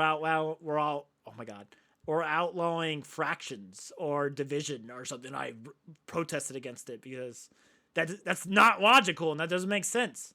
No, it's because of imaginary numbers. It's dumb. I agree. Just throw it on the pile. And we aren't talking about the private. That's a reference to 5. And so, the solution to that equation is being some imaginary number. And because of that, he can never trust mathematics or anything else again. He left his job at the university, his investigations, his family. He went back to his parents. Pear asked if he had kids. He didn't respond. She goes, what's wrong with imaginary numbers? And Zammy asks her if she has any kids, and she doesn't respond. And he continues to say that imaginary numbers don't exist and therefore have no purpose. Then he asks her what's her story. And it cuts to her in the interview, and she's saying that she just needs time to forgive herself. Cuts to them waking up the next morning, or waking up in the night in the red, so I always call it night red, to shouting 175, 175. It was just like word from the lower levels that food made it all the way down to level 175, and people were all celebrating. And then she goes to ask Zammy to dance with her, and he reluctantly gets up and dances with her. And then it cuts to them waking up the next morning. Also, I don't like how happy hunky-dory they are for like, oh, food made it to 175. Again, these are criminals, murderers. I just don't feel like they'd be... I think they should be more scared. I think they should be fucking horrified that like some anointed one is going to come down and fucking bust their kneecaps because they took an extra... Oh, they're supposed to be celebrating because like it's a win. It's getting lower and lower every month. So like, it's probably like yeah, but I probably got down to 140 last month, and now it's getting 40 more levels. So I just don't buy it. I just and 60 days in, never would see that shit happen in real well, Christmas.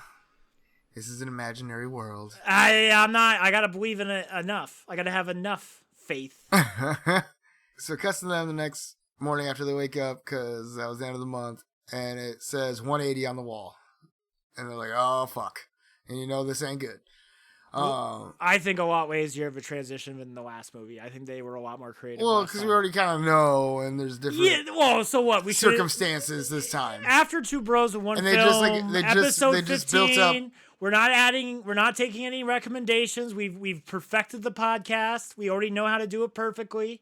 We're not going to try to do anything better than what we've already done.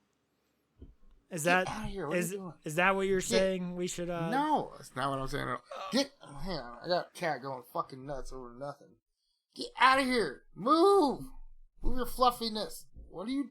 You're gonna knock over the stand. What are you doing? What is it, a spider or something? He's trying to do 9/11. Fuck, he's going nuts, chasing something. There's nothing down there. The ghost. Greebles, that's what they call them. Anyway, my bad. Get off my toe. I'm going to lock you in the bathroom. You're going to take time out. Fucking nutbag. Again, I think the transitions are lazy, though. I think the ones in the previous movie were so creative. But they just hyped up, in their mind that the food made it down to 175 and everyone's cheering. And then they wake up 5 levels after that like, oh, they're still not safe. It's not good. So... I don't know. I think they tried, but failed. The people above share down to them what their dish is, and Pear tells them what their 2 dishes are.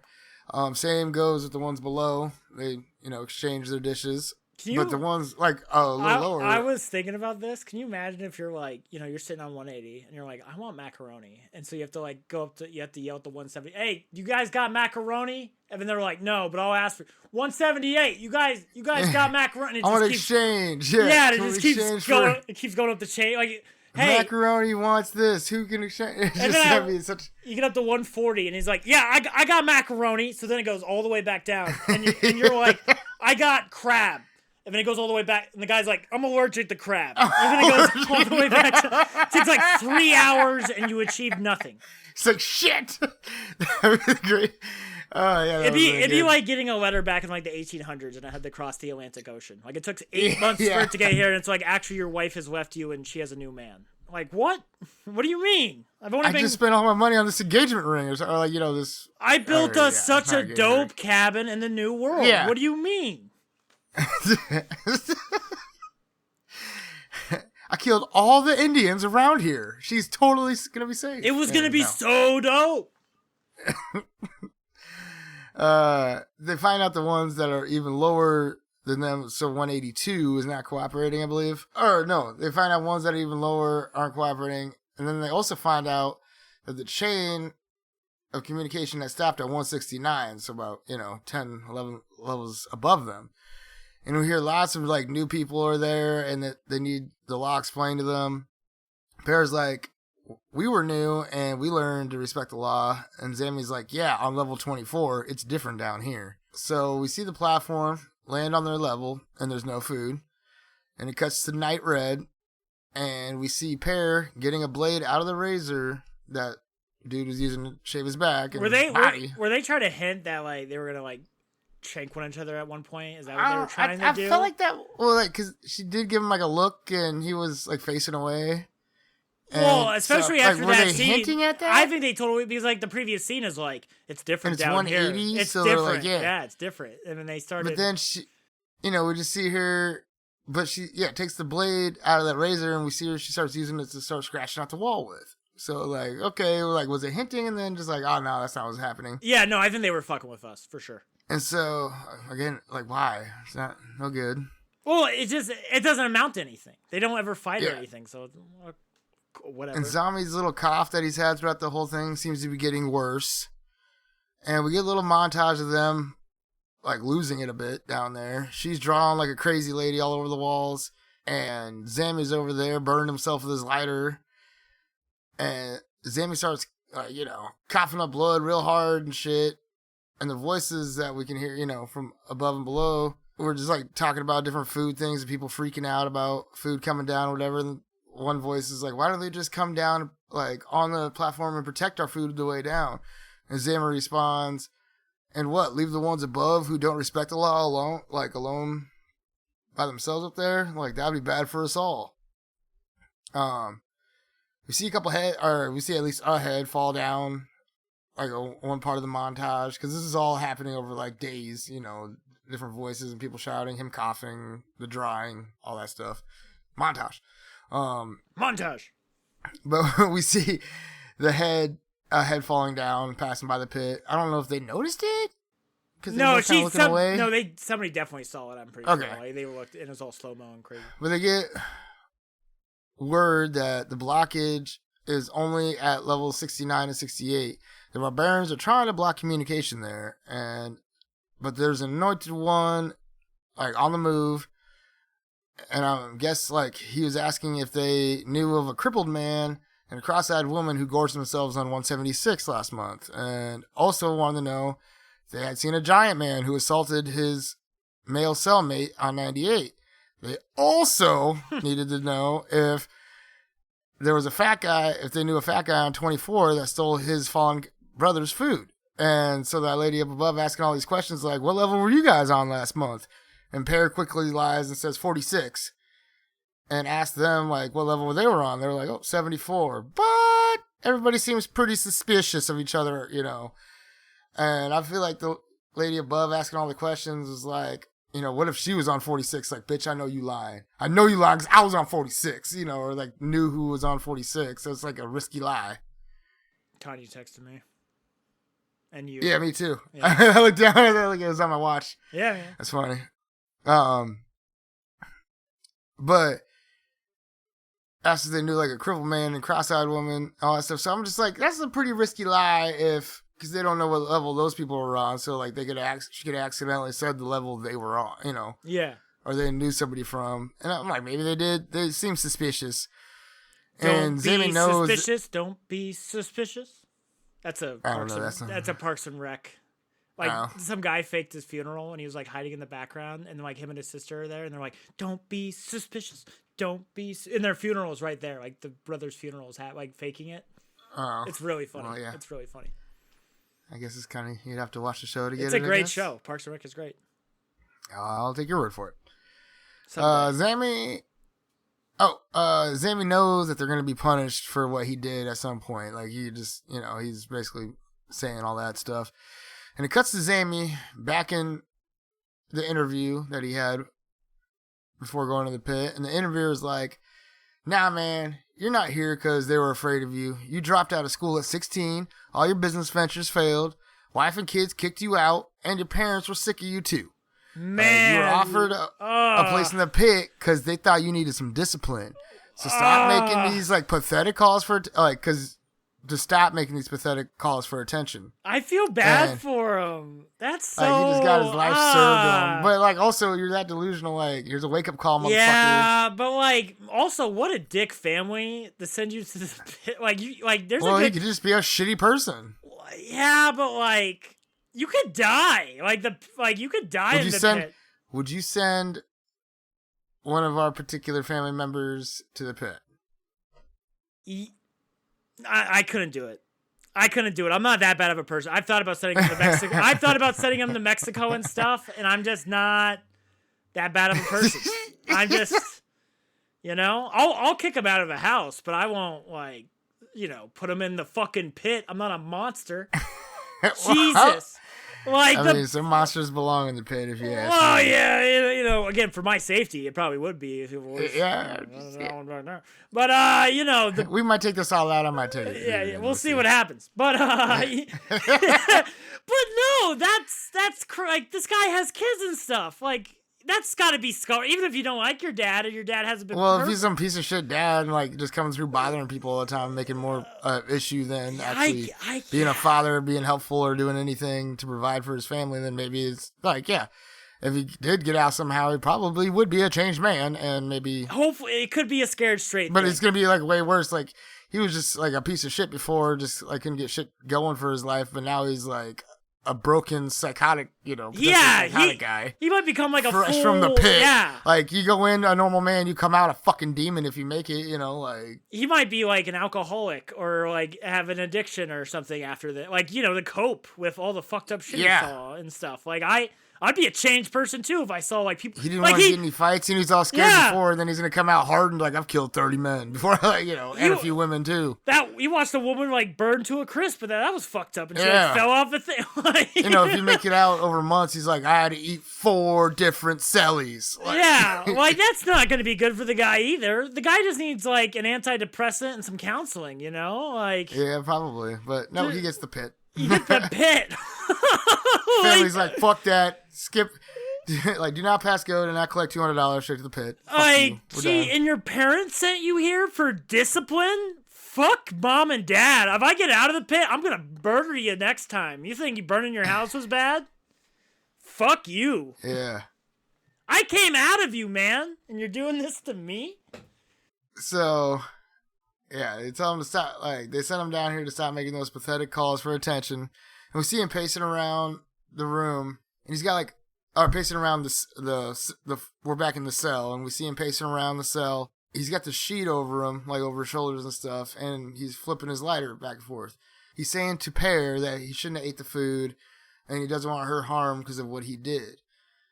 And he wants her to go see his kids when she gets out, tell them that he loves them, and blah, blah, blah. I just want to say, I've always hated that side quest in every movie or every Yeah. Like, I swear to God, if anybody says that to me, I'm not going to go find your kids. Only Love, Death, and Robots where dude's dying. He's like, tell my wife I fucked her sister. Like, that's the best one. Yeah. I was like, I was dying when I heard that the first time. I Love, Death, and Robots. The new season? The last season's coming soon. What do you mean the last one? I know, it's outrageous. That show should go on forever. It should be like... I just watched season 3. Black Mirror, Twilight Zone. Yeah, it should just like, let the companies keep making fun new things. Yeah. Fuck? Netflix, you need infinite content.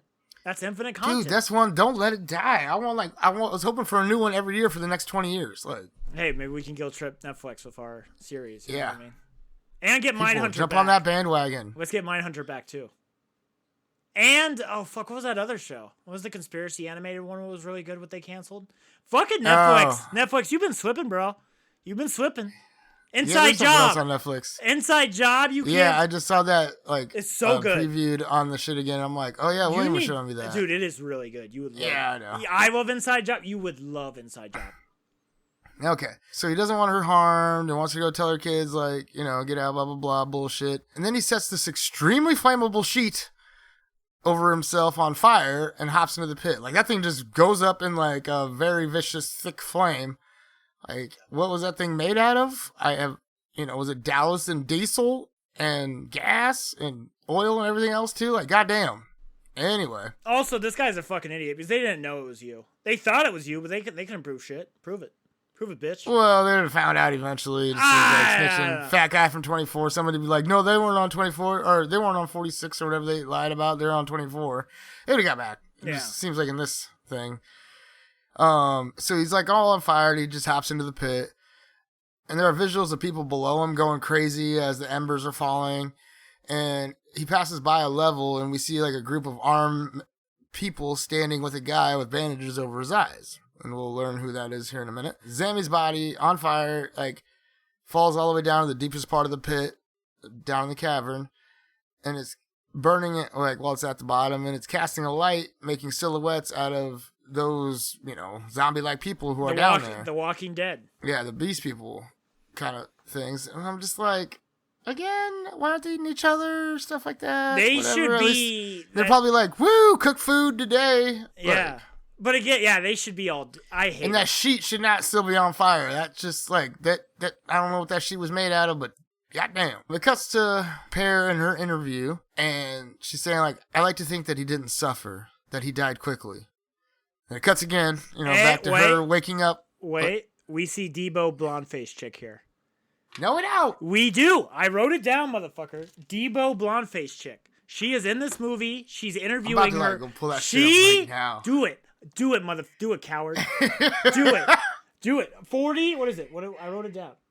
It is 38:23. You go around 38:23. You will see her. Right now. I'm getting up right now. Hang on. One second. Fuck you. This goes to the Supreme Court of Two Bros, One Film. I'm gonna fucking see. She has a Debo face, dude. She's making the Debo face. I can't wait to make the short for cutting Debo's face right by her. Okay. Here we go.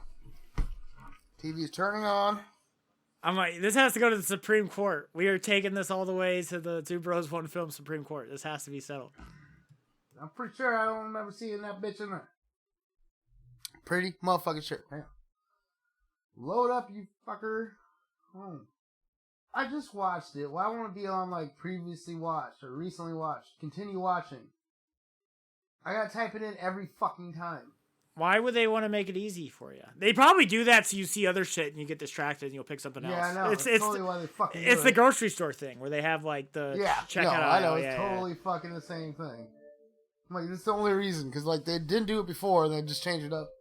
So you have to, like, while you're typing it in, it pops up other shit. Oh, I didn't know that was there. Alright, what's the time on it? 38:23. It's going to be in that one interview where we get that little new info dump. They cut to the interviewer, and it's the blonde wiener dog chick. She might have dyed her hair, but it's definitely She didn't her. have blonde hair. She has blonde hair in this movie. In this movie, she has blonde hair. And it's the last one, she didn't. And she's got Debo eyes. I can't wait. I was saying when you were gone, like, I already have this short in my head where I'm going to, like, cut Debo's head right by her head. She has the eye thing going on. It's weird. 38 what? It's like 38... What does it say? 38, 23, 22. Somewhere around there. 38 right now. All right, here we go. I don't see no interview. Just cut around. Just cut around just cut ahead a little bit, just to see the interview's around here somewhere. I don't think so. Oh, here. I don't see. They didn't even show the other lady's face. I swear, man. She pops Here's up. His body falling. I think. Okay, yeah, okay. Quickly. What's that? What's going on right now? Is that interview? It's just her. No, wait, just hold. Nothing. And then what goes to Keep her going. Up at 51. Damn it! I'm gonna find it. I'm gonna fucking find it. It's in there, dude. It is in there. I am not hallucinating this. That woman is in this film. Oh. I guess she is in the platform, too. I told you! She's in it. In the cast, it says Antonia San Juan. Motherfucker. I told you. I can't find it. I wrote her face is really fucking funny. I'm really trying.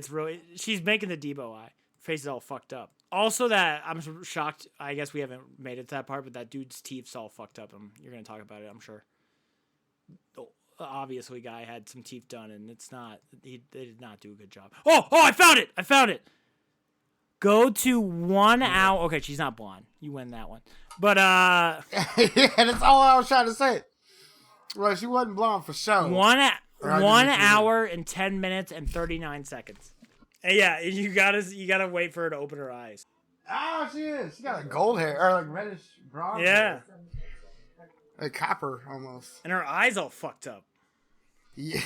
It looks weird. She's like cross-eyed. I don't know what's going on there. I don't know what. Oh, dude, I see it now. She's got it's on a different level. She's got the Debo eyes. She's got the Debo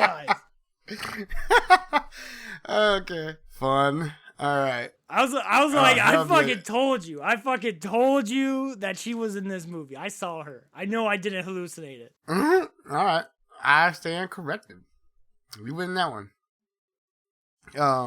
So yeah, she's in the interview saying, Pear's in the interview saying, I like to think that he didn't suffer, that he died quickly. It cuts to Pear waking up seeing level 51. She got a new lady celly, and Celly brought a pillow as her Terrible choice. Worst choice ever. Pear goes to explain the rules to the new celly and asks her what her dish is. She eventually gets out plums, and Pear has Zammy's lighter, and Gore kept Trim's knife too, so it's like, you can keep the dead people's stuff? Like, you think they'd clean it out of their pockets or whatever? Like, that's that dude's item, not yours anymore. Or it's not yours. What do you mean? Like, the administration comes in there? Yeah, when they do it at the end of the month, do you think they'd take the lighter out or dude's knife away from Gorang or, Yeah. I think they want chaos a little bit, because why would they have these beds there? Like, these beds seem like a big oversight. You think after the first month of that, they're like, oh, that was an oversight. Let's strengthen these bed frames up a bit so they can't break them up. But I think they're like chaos goblins. They want this shit to they get want it. Insane. Don't use that term from that stupid, horrible movie. Everything from that movie needs to die with that movie. It's funny, though. Fucking chaos goblin. No. Oh. You should be ashamed of yourself. Cuts to fucking... Okay. Where were we? Got me all thrown off. So people keep other people's stuff. The platform lands on their level. Pear sees her food has been eaten, and the rest of the platform looks pretty rough too. The lady on level 50 says some of the newcomers aren't playing by the rules. On level 46 and another one higher up aren't playing along, but an anointed one is coming to pacify them here soon. The new girl's plums were fucked, and Pear's like, you'll eat tomorrow, don't worry about it. And she tosses the plums back onto the table. Cuts to Pillow Girl tending to her missing arm wound when we hear someone screaming, Barbarian on 54. A guy from level 2 from last month who ate all he could, to the point he threw up, and the guy on 52 says that they will go down there tomorrow and pacify him. Pear says she'll go too to help bring, justice. When 52 dude says no, the rules are clear. The 4 people from the cells immediately above. Only 4 people above can actually institute justice because the master said so, and the master knows everything. Yeah. So she relents a bit. And this is the dumbest rule. Why wouldn't you want to get numbers, masses? As many, yeah, right? To put these people down. Well, the chain of communication could get broken. Shut the fuck up. Shut the fuck up. You don't want people to die. You want your dudes. Your dudes are way more valuable. Yeah, and then in numbers, hey, And you don't have a guy above the guy you're sending down? How would the chain get broken? Yeah, you can easily shout up, she said, 3 levels. It's not that fucking big a deal. Yeah, you can, what the fuck? This is stupid. This is all fucking stupid. The 4 people rule especially, it's just, why? Why, though? Yeah, so she relents a bit when he tells her that, and she says, people like that are why my last celly died, and asks Pillow Girl if she understands, and, she nods that she does. It cuts to the next day, and they see a head fall down. They're all saying an anointed one is coming. Bobby. It's pronounced, or spelled Babby, pronounced Bobby. I don't know. The platform lowers, but it's just the food, not the guy on there. I felt like the guy was coming. Mm-hmm. Since the head, preceded it. Oh, for sure. Yeah. He thought he was coming. But it's just their dishes, or it's just the food, and their dishes are there. The food that the people above were pacified up until their point, at least. They have a few bites, then the pillow chick goes to bust up her bed and make a weapon. Out of nowhere, though. This badass music kicks on, and it's she's like, I'm ready to go knock some heads. And, she tosses this weapon to Pear, and then grabs her own, and then says, we can't let those fucks get away with this. And they both hop on the platform and start to descend. And the dudes on 52 were like, you can't be down here. And Pear responds, better 6 than 4. Exactly. So they go, but that's against the law. Stupid. Oh, that's what the guys are saying. They go, well, that's against the law and you're endangering the communication chain. But she says it can be maintained just fine over 3 empty levels. New girl says either stay or come along, you know. Pillow girl says either stay or come along. One dude was like, yeah, I'll stay here to maintain the chain, all cowardly like. Awesome job. No, I'm like, yeah, sure, dude. Yeah. I'm that guy. I'm like, yeah, no, yeah, sure, I'll stay The other here. dude gets on, and they go down another level, and those two join, you know, because that was supposed to be the original 4, so they're now, you know, going 5 deep instead of 6 because one dude stayed behind like a bitch. It goes on into an epic battle scene. Like, it does pretty well, I think. I like awesome. it. It's pretty epic. The combat in this movie is fucking dope. Again, yeah. I want a medieval movie desperately by this guy. I love that idea. I really like that's a tits and ass idea, dude. Like Crusades or like a Roman War or some shit. Give me like Gladiator by this guy. I would love it. Even some samurai shit. Let's go. Oh, anything. Yeah, dude. Old battles. Old battles. Do like the invasion. All the old battles. Oh, do like Ghost of Tsushima, but as a movie. Like the invasion of like Mongol, like what is it? Genghis Khan's like nephew or whatever the fuck invading Japan. Either way, lots of battles. Yeah. Gotcha. It goes on to this epic battle in the movie, and Pear's all screaming like a banshee warrior woman, stabbing one of the dudes like, ah! It was pretty awesome. Like, she's all wide-eyed, just screaming. It's fucking, I don't know. Oh, and this is where we get that epic, at the coolest, funniest part of this movie. One of them is like the drop, where she just drops on that dude's back. Or whatever. Like, she like drop kicks. Well, it's coming up here in like a few seconds. Oh my god. We're getting to that part. It was the combat part.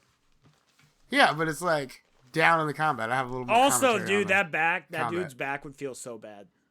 If he survived. Oh. So she's stabbing one of them, all screaming like a banshee.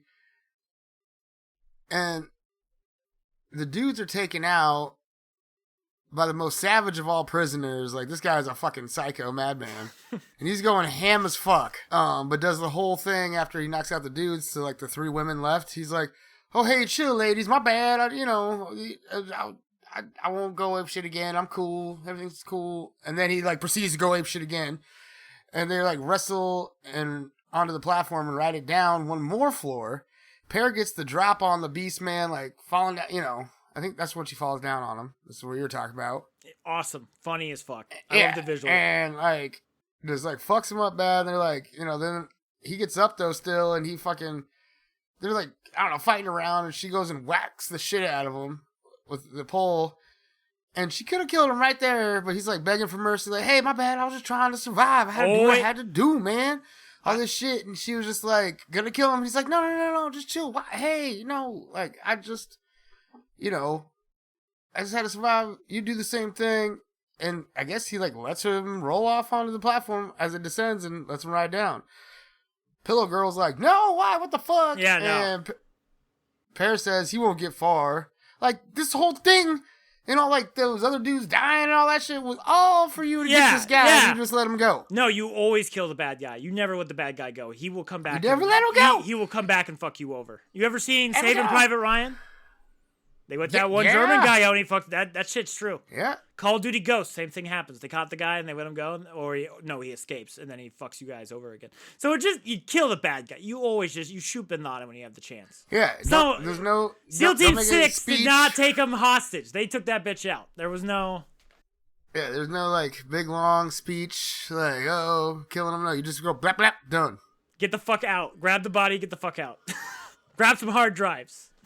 Get the fuck out of there. That's what you do. Then you can take the Instagrams when you're back at base. You don't take the Instagrams when the guy's there. Yeah.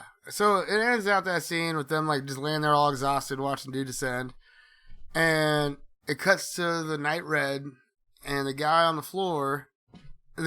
their floor that was there like kind of this whole time watching the thing is now sleeping, all peaceful looking and shit. Pillow Girl explains that she's been there for 6 months. Says that the law is like bunk.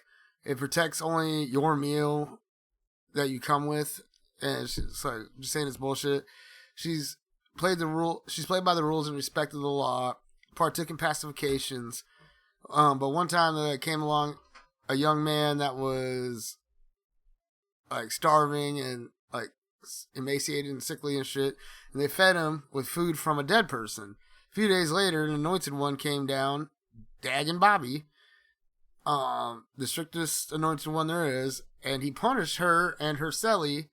Her celly like gouged out Bobby's eyes in resistance, and Bobby ordered that she be stripped naked and strapped to the platform, defenseless, and then lower down to the lower levels.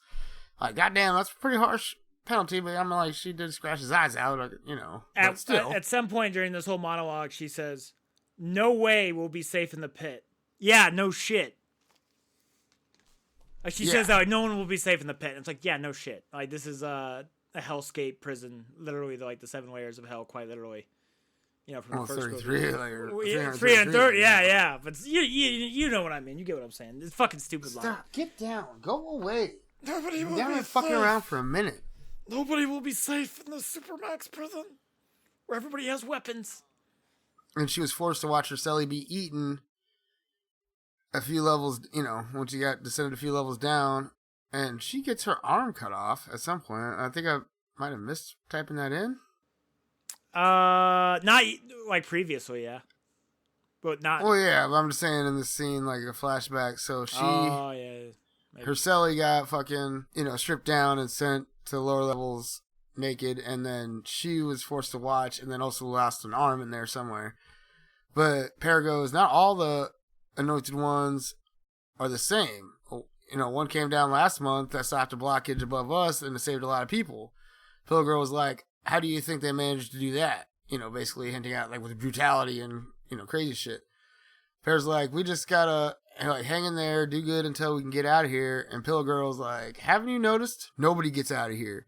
No one survives. We're all gonna die in here. Then continues to say, but we can escape.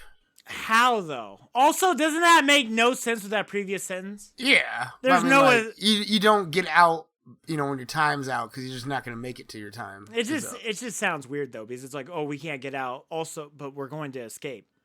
Well, you can't get out, like, by surviving and waiting till your time's up. I'm just saying, it's a very weird. And you feel like that would be something everybody would be asking too. Like, what's your dish? And how much time do you have? Right? Because we know Goreng has a sentence. He 6 months and he gets out. But he's still there, though. Well, again, the timeline. I guess, yeah. I would just feel like that would be something would be shared frequently. And it's not. But when she says, like, we can escape, they both look over at the sleeping guy across from them. And just, you know, just shows them looking over at him like, okay, he's still asleep. And then they continue talking. We can escape during the interval at the end of each month. The pit resets. Everyone is knocked out with gas. And the gas is a variant of cephaloferin. Whatever, some bullshit ass thing, I'm sure. Like, how's she know what the chemical is, you know, variant of this chemical thing that they use as the gas? It just, like, how does she know that? And we don't hear anything else of it later. Yeah. But somehow that's like a detail that just leads to nowhere. Pear asks what's going to stop us from sleeping. And Pillow Girl's like, I keep searching for it. I haven't found it yet. But we have to keep going down to find it. Pear asks, what are we looking for? But then it cuts to a view of the platform from below. And someone is like, you know, it's the next day. Platform's coming down. Weird dude. Weird dude. Of, crackhead. You know, someone strapped to the fucking platform dangling below it, and he's all bloody and fucked up. Pillow Girl's like, that's Bobby's signature, like right there. Oh fuck!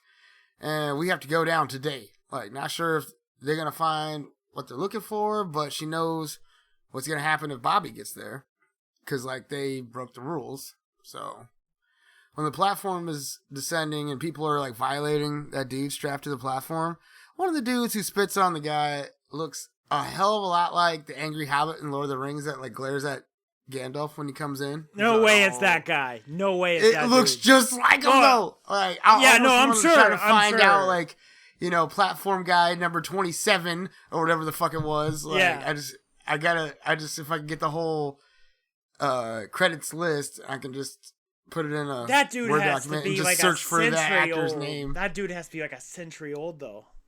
Yeah, I guess it couldn't be exactly him. It could be his younger brother or something. Yeah, his no, son. yeah. Who knows? Yeah.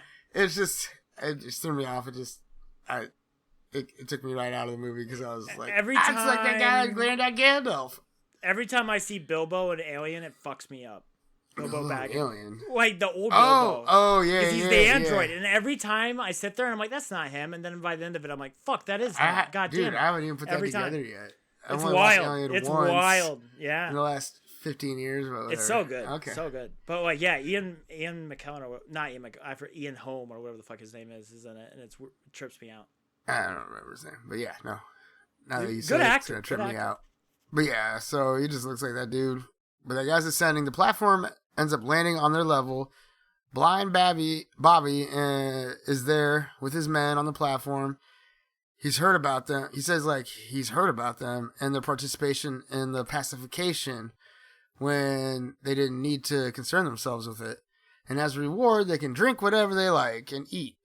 It's a duty to eat to be strong, soldiers for the cause and all that.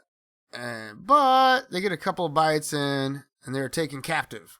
Like, they come up and, like, grab him from behind. And he's like, well, but the law must be followed or abided by, and they broke the rules of the next 4. So that's, like, the rule, like, somebody has a problem, the 4 above, go check it out. Dumb. Worst law. The guy who didn't get on the platform, and to stay behind to keep the chain of communication, gets punished for double dereliction of his duty. One for not getting on the platform and one for letting someone else go in his place. And his cellie is going to get punished for not stopping Pear and Pillow, and so he's going to lose an arm because of that. Has the law ever heard of parking tickets or like lighter punishments than chopping people's fucking arms off? Well, I mean, it's the cell. You gotta rule with. What happened to a finger? There's a toe. You could do a lot. You could do an ear. You could do a lot of other things than a whole fucking arm. Like that pretty much makes that guy useless. That's pretty serious, though, isn't it? You probably think about not breaking the rules, won't you? Oh my! It's ridiculous. This is so fucking. You want me to join your group and you're gonna chop my arm off? Like what the fuck? I'll follow the rules if you make sure other people's arms get chopped off. Strength in numbers sometimes. Die free, and live a slave. Yeah. That's the American way, and I'm gonna do it in the pit. Well, the one guy that, got in trouble for allowing Pear and Pillow to get on, to go forward and not stop them, he was sitting there calling out this old lady, she was there, why you only punishing me? He was like, she said that you fooled her into thinking that it was better to have numbers and stuff, and just, because she's, I think, new or something? I forgot, kind of missed it. Anyway, she speaks up for herself, and she's like, I thought it was just a good idea to have more people. And Bobby snaps out, one does not interpret the law, one obeys it. What? Be sheeple. Don't question why we would only want 4 people to react to any disaster. Yeah. And he goes on to say, the exception of the righteous is the excuse of the disloyal. I fucking hate this movie right now. Which is shut the fuck up. I'm like, just think about that one. I'm going to say it again. The exception of the righteous is the excuse of the disloyal. What? I see what they're trying to say here. It's just not hitting. Yeah. This is edgy teenage. I said last time, Black Mirror edgy teenager. This is edgy teenager. This one's not even a fucking question. This guy, whoever wrote this, is like, this is the deepest fucking thing I've ever written. It's excuse of the disloyal. People won't even be able to it doesn't theorize it. Yeah. It thinks it's like, whoa, we just said something real fucking deep there. And I kept going over it. I'm like, was it something and I'm just stupid, or is it stupid and I'm trying to find something there? No, I think it's stupid. Well, I mean, we could both be stupid. No, I think it's stupid. I don't care. I'll die on this hill. That expression, that sentence, the exception of the righteous is the excuse of the disloyal. I'm pretty sure that's oxymoronic in at least 2 different ways. That's stupid. Yeah, no, it's dumb. There's some logical fallacy in there, and there's some other shit just wrong. I hate it. Okay. I hate all of this. I'm whelmed. I'm very whelmed right now. Not over, not under, whelmed. Just whelmed. Which is the worst, almost the worst thing. He goes on to basically let her know that she's fucked. She's like, you can't punish someone for obeying the law. He's like, nah, you fucked up. One who breaks the law cannot defend it. Essentially, once one person acts on the law in the way they see fit, others will follow suit, and everything will be in chaos. And he's like, many people have died and lost much to get things to the way they are now. He's like, I lost my eyes, and Pillow Girl lost an arm. And now that it's her second offense, she must be punished. And so Pillow Girl, that's her second offense, because she already lost an arm. Now she, fucked up twice. So that's when the guy that was supposed to be asleep the night before speaks up and says, if you let her live, meaning pair. This scene, I'm not trying to be offensive, is fucking hysterical. I've been trying to figure out how to, I'm just like, I'm not going to, I don't know. When the Down syndrome guy had an Asian accent, it was fucking hysterical and it caught me off guard. It does not match. It is, what? I was thinking, he sounds like some Japanese, pit boss. It was so funny. It was so funny. It got me so off. I wheezed. I fucking wheezed. I was like, what the fuck? He's just the voice to not fit at all with the accent. Everything was like, this is weird. This is something weird. This is not right. This isn't right. The cables are not. There's a red and a blue cable connected here, and they are not. They are not synced. It's just like you hear the voice and it cuts to the guy, and you're like, no, get out of here, get out of here. But again, no offense to anybody, but it was just it's the unexpectedness. It's the mashup. It's really the mashup. Yeah. That could have happened with anybody. It already did, really, with that other guy. It did with that one guy being terrible. And I think I have another example of some. There's one that I really like, and it's coming up here in a second. Honestly, what they should have done is whoever did the voice connections for the first movie, the dub, whoever did that part of it, like getting the voice actor to match the voice. Yeah. They should have got that guy again, because it can't be that guy unless he fell down a flight of stairs and then kept doing his job. Yeah. But so stupid ass quote thing, and then she's fucked. I was supposed to see. So she must be punished again. Twice because she already fucked up once. But so the guy that was supposed to be asleep the night before. Not a very strategic move, by the way, to just be taking arms off your guys. It's willy-nilly. Yeah, right.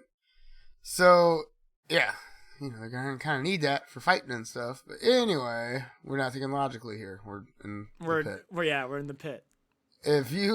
But that one dude that was supposed to be asleep across from them speaks up and he's like, if you let her live, meaning pair, she will escape.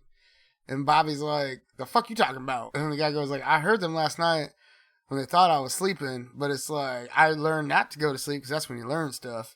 This is weird, too. Listen. This is a weird way to say that. And she talked, they said that he said that she talked about a place where this place is created over and over again each day, and something about he doesn't want to eat a dog, and just a bunch of craziness. Some craziness, shit. Where did that come from? And everyone just starts busting up laughing after a second of silence. People just start busting up laughing, and because of what they perceived it as nonsense, but it was actually parts of what they were actually talking about the night before.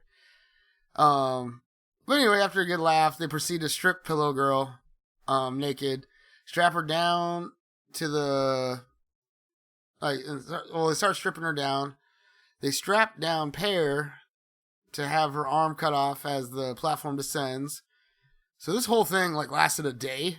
The whole him lowering down, talking with everybody, blah blah blah. Then they had to have a day of just sitting there waiting for the they had the trial, and then the next day they had the punishment, administer the punishments. This whole punishment scene caught me so off guard the first time. Because at this point my brain turned off because it was after I was done laughing at the whole thing. After I had recovered from that, my brain was turned off again because I'm oh, they're just talking again. And then it turned back on when I saw someone's arm get fucking ripped off. Yeah. Probably one of the most metal scenes. The only thing I could think of, the road, I don't want to spoil the road, I guess, but there's a really fucked up scene in the road, and that's the only thing I can think of from a movie specifically what's super fucked up. I don't know, I've never seen it. But yeah, it was pretty You've seen The Road. pretty brutal. It's Hugo Weaving. Not Hugo, fuck me. Is it? No, it's Viggo Mortensen and his kid starving. Oh yeah. Yeah. I remember now. Okay. But yeah, so she gets her arm ripped off while the platform descends, and once the platform's on there, they strap Pillow Girl to the top of the platform naked, and she's all tied down, and they even tie down like around the nub of her arm. Like it's just like insult to injury. I just thought it was so funny that it just like kind of wrapped around the nub. You know what's funny? It's like in Rogue One where they blindfold the blind guy. Oh yeah. I'm blind. I'm blind. Just stab her down across her chest or like torso, and like you don't need to just tie down the nub around her armpit. That's just fucking dumb. So it's actually the law, though. We have to tie up every single extremity, even though it's not there. It's the law. Yeah, it's like even if you're missing it, we have to I just put some tape on it, just do a string. It cuts to a scene where those children are again playing around that pyramid slide, but it's starting to get like chaotic, and the kids aren't going in line anymore, taking turns. It's not orderly like it was. They get pushy, and they're all climbing over each other to get to the top all of a sudden. And we leave that scene, and it cuts back to Pear waking up, and she sees, she wakes up in her cell to none other than Trim. Trim! Out of nowhere with a steel chair, baby. Yeah. I was so hyped. With a steel chair. Bam! Hyped to see Trim, my old boy Trim back. And he's sitting there looking at her. Again, he must be a light sleeper because he's always awake before his celly. Dude, that guy's been through this shit. He knows what's up. He's like, I'm getting up right away. She looks up and sees that they're on level 72. And she gets up and her arm sleeves all tied up around her nub now. She asks him if it's his first month in the pit. And he seems to be holding back a laugh behind a devious grin. Mm-hmm. And the people above tell their dishes to them. They look up at them, but Pear says, don't talk to the people above us. And the people below start talking about, fuck you, this and that, identify yourself, blah, blah, blah, just kind of being dicks down there. She just looks at Trim and says, don't talk to the people below either, where Trim probably picked it up from. From the first movie. Trim goes, talking is draining. And she asks him what his object he chose, and he whips out the knife that we already know, and she asks if she can hold it, and he actually lets her. Nah, bitch, I don't know you like that. You ain't touching my knife. Trim's like, I'm willing to roll that dice. I like this new girl. Yes. Just he's probably a stone. He's probably a fucking serial killer at this point. So he's probably ready. He can probably take her out if he had to. Yeah. I would not. I would not do that in this situation. I don't trust anyone. No. I don't trust anyone as far as I can throw. Never. The platform descends, and Trim goes and does his signature plot. Plops down the pillow and kneels down on it, and goes straight into mukbanging. The people above are like, "What the fuck, man? Blah blah blah. Respect the law." Nah. When I Trim coming back was just a rush of dopamine, and then the fact that he's the one what causes pretty much all of the chaos in the next movie is so fucking funny. It is beyond funny to me that he's the one what causes just everything that happened in the first movie. He causes it to become a hellhole. Some order, and then he fucked up the last one. And then, the new wave comes in trying to start their little order, and he just fuck it. No. And he just, all the shit he says, fuck them, they would fuck us over. It's just you caused all of this. You caused them all to be... It is so funny. I mean, people are already kind of doing it, but, there was going to be some order, and then he's like, nah, fuck that. Some men want to watch the world burn. And that is Trim. Trim wants to watch the world. Don't give a fuck. Especially in this scene, when he's when they're going down from level to level, and he's just he's just eating everything. He's like Pac-Man up in that shit, dude. I've never seen an old dude eat as much as Trim. Oh, I know, right? He just sit there mashing. So the platform descends, and Trim, respect the law, blah blah blah. Why you eat all that shit? When Pear steps up on the platform and says to Trim, "You better come with me." And the people above are all tripping on her and Trim, just oh, up to bam. And Trim looks up and says, obviously, like, I'm going to ride with you down. Yeah, because I just pissed off everyone in our area, you know. Hype, though. Like, the first, obviously. Like, he's back in black. And he gets on the table, clutching that bottle and, like, a piece of chicken or something like that. I think it was his lamb meat, actually. But, you know, just, like, not give a fuck. And they get to the next level. And before engaging in combat, Pear tells them, like, hey, you won't make it alone. We must act like the loyalists do, and basically, let's just do what they do and fuck people up who don't want to, like, join our side sort of thing. And those dudes join up with her, like, yeah, let's go. And they continue to recruit more members as they descend down floor after floor. At some point in this whole little section, they, like, dome a guy. Like, there's, like, somebody sitting in the corner hiding, like, scared, and they just... They chuck something. No, they throw something. Yeah, I remember seeing that.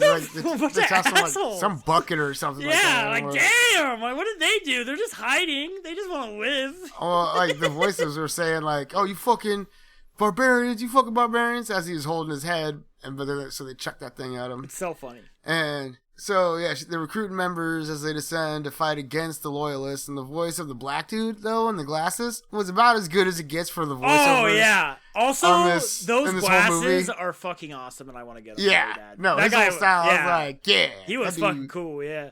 Yeah, that was a cool. His voice is good. His voice, I felt like fit, like, what he looked like and everything, so. Yeah, I liked him. I liked him a lot. I was like, this is the only voice that I was like, all right, there we go. That's good. They keep recruiting people. They make it to one level, and that super savage that they fought earlier jumps on and joins in. Pillow Girl and Baldy? Zammy? No. Pillow Girl and... Oh, the got Pear? No, Pear.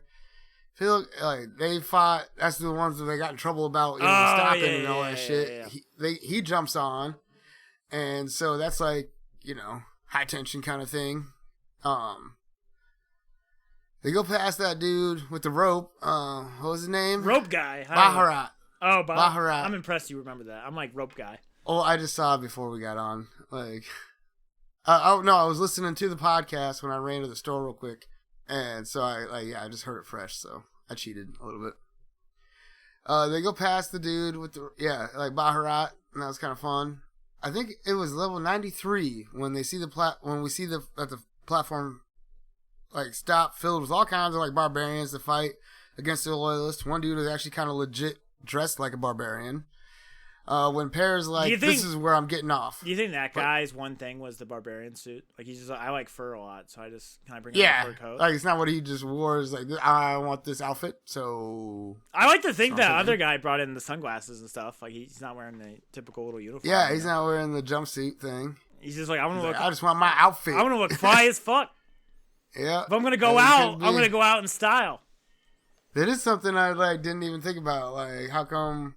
some are dressed up and some aren't, and like, did they bring a different item or do they just fucking, that's what I brought. I'm going to wear that.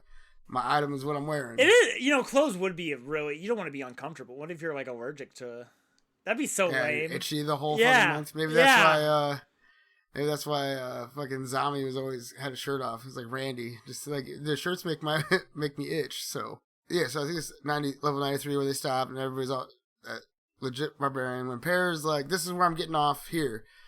And there are enough of us to fight the loyalists, so let's stop here. And as she's getting off, she's staring at this painting, and the old lady whose object it was explained a bit about the painting and how it's an original. I can't quite tell what the painting is supposed to be, but I think Claire seems intrigued. A baby on the ground? Yeah, I couldn't in quite a cave. Tell. I don't know. I think they say later it's like a dog drowning. That bullshit. Get the fuck out of here. Yeah. There's no water in that. I didn't see that at all. Yeah. I even paused it the first time I watched it and went back like, did I miss something? It is a real painting, though. It's like a famous painting. Is it? That's what I'm saying. Like, there's probably something I don't know. Oh, okay. Yeah. Again, I don't know who. It was actually like Pablo Picasso or some shit like that. I don't think it was him, but it was like somebody famous or whatever. Huh. Well, it goes to the Night Red, and they're all fashioning weapons. People are talking and having a good time around a fire they made. And this... they're dancing and carrying on. Trim is having a hoot. And I'll give this movie credit right here. I think this is actually one of the fun, like, answers, where it's like, well, maybe not an answer, but it's just cool to see all the pit people interacting like this. Like, seeing a little, like, pit society happening here. Yeah, they have a little pit celebration. And they're just people. They aren't talking about fucking laws or regulations. They're just sitting around by a fire singing a song. And it's just like, this is a normal... Doing arts and crafts. Yeah. And preparing weapons.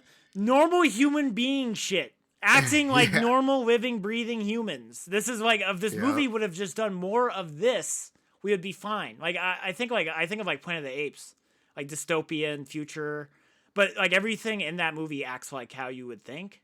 You know, where in this movie, it just doesn't. I think the apes act more human in Planet of the Apes than the humans act in this movie as humans. Well, we see like the defacing in humanity. Like as soon as you take away the food, people act like savages. Oh yeah, no, you need the bread in the circus. If you don't have the bread in the circus, everything's on fire. Yeah, as soon as like everything's cool if you can just run down the store and grab yourself a fucking sandwich real quick if you need it or a loaf of bread. But when you can't get that, shit gets pretty fucked. Or like the flour and shit to make bread, shit's gonna get started, people are gonna get pretty scary. It cuts to them in the morning, all passed out, when a bunch of food and stuff starts raining down the pit. And I gotta talk about this passed out situation. There's a guy sweeping by the hole, like in the middle. Fuck that. Yeah. You couldn't pay me. Fuck that. I'm sweeping on this. Like, stretches a little bit and kicks you off the edge. Yeah, no, I would roll off. I roll a lot. I would fucking roll right off and die. I wouldn't even. At least it'd be the way to go in my sleep. But like, what the fuck? That would give me anxiety. I would be sleeping in a corner or something. I'm like, hey, bro. I'll give you like one of my crabs tomorrow or something. Like when we sleep in the corner, Oh yeah, I was like crabs. I don't know. Just like whatever my food would be. The food crab. Yeah, not crotch crabs. Food crab. Gotcha. Hey, maybe I'll give them some crotch crabs, you know what I mean? I'm sure they all have like some kind of crab down there. I'm sure a lot of STDs and diseases going. There's got to be a lot of diseases with the fucking food by itself. Yeah. All the blood and stuff. I reckon they sanitize it when they do the swaps. Goddamn cat, what are you fucking tripping out about? There's nothing on the wall. That's a cat, dude. That's a cat. They don't see nothing. Oh, he's been going like apeshit trying to attack nothing on the wall. Yeah, so... the loyalists are coming. They all get up because the loyalists are coming, and every level they get to, they like are tossing off the food if they can, so nobody eats that day, and they can also like have room to fight and shit, I guess. Because nobody below them is gonna get any food. We find that out here in a minute. And I love like the efficiency and like military, like in this little scene of like they're just getting shit done, dude. They're just like on a mission. Yeah, I'm going to keep my arms and limbs, whatever. The barbarians are getting all pumped, ready for a fight, but the loyalists get off a level above them and are like, we're just going to chill up here while you all starve because we're going to stop the food. Kind of a brilliant maneuver on their part. Like, duh. And like, they're just kind of sitting there like, shit. Oh, fuck, guys. And he's like, I'll just go down at the end of the month once you're all fucking weak and tired and starving and just kill all you then. The black dude's like, nah, they bluffing. They ain't gonna allow their people below, us to starve and suffer. And Babby is like, yeah, well. I'm like, what did you think was gonna happen, y'all?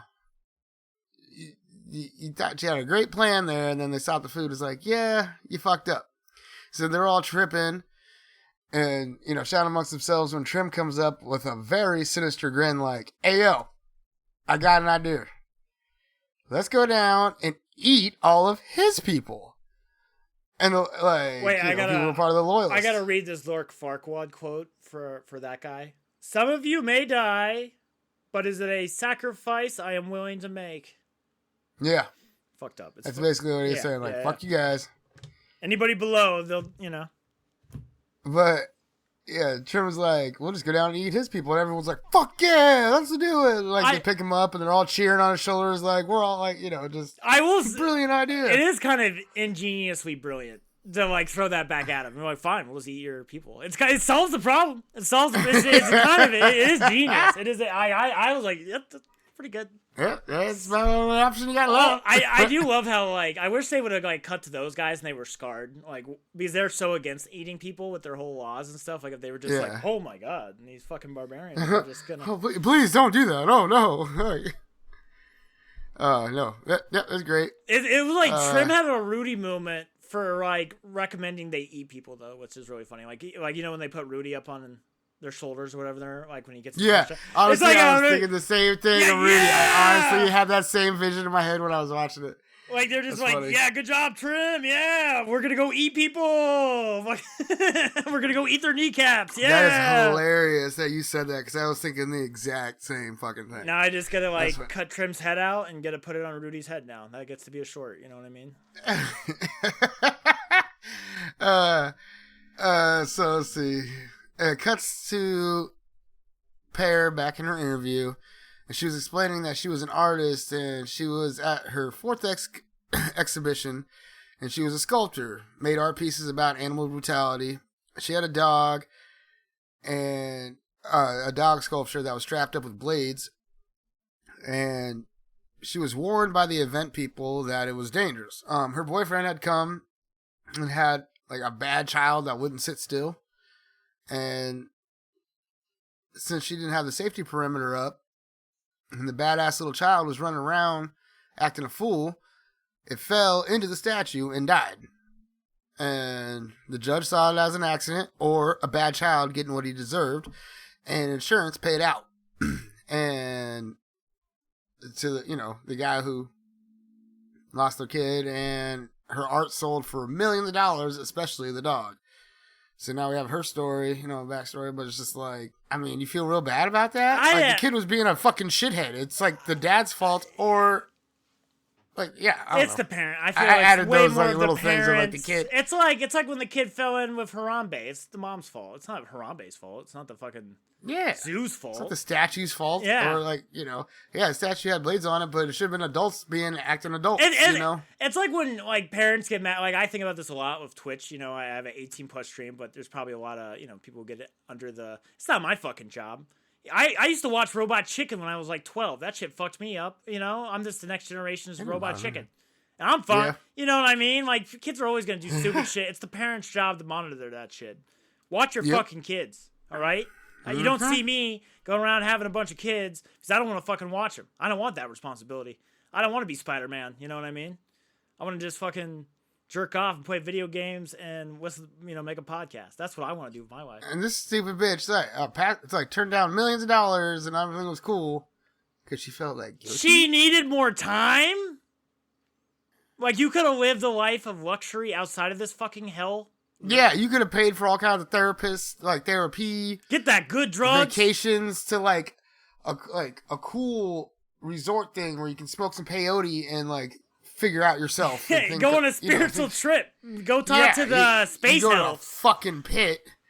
Hey, get the fuck out of here. Go swim with some fucking dolphins or something cool. No. Space dolphins. It's sci-fi. There could be space dolphins. We don't know where we don't know where it's going on because we learn here soon. There could be something going on here.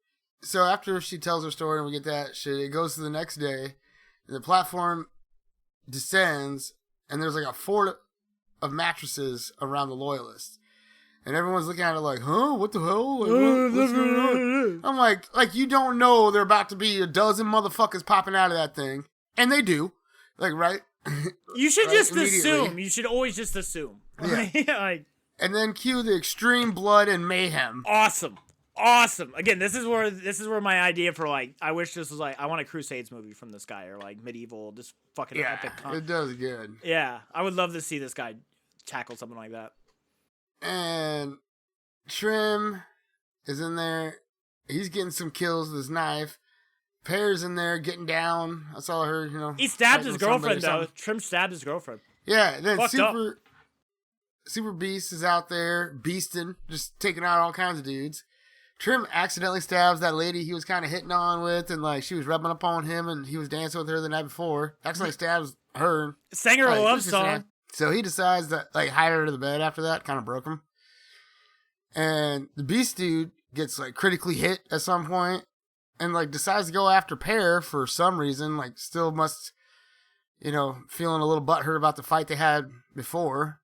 So, I'm not quite sure why he went after her. But she ends up, like, getting the knife from Trim. And he stabs that dude in the neck right after he asks her why the painting is so important. Like, he must have noticed her staring at the painting. And isn't that why he was trying to kill her to get the painting? That's what I thought. You see, isn't the painting worth millions of dollars? Or No, that was I a don't think sculpture. that painting. Hers are sculptures, but like he just saw her infatuated with the painting for a while, and he wants to know why it's so important. So maybe he was chasing after her to find that out, but he was doing all rage-eyed because he just got done killing people and he just got critically wounded. So I don't know, not sure. Like, did he know she was obsessed with the painting? Like, thought it was important? Did she already roll it up, and that's why he saw her rolling it up and went over to her? Because she unrolls it here in a second. Well, I don't know if it's a second. I think it's weeks later.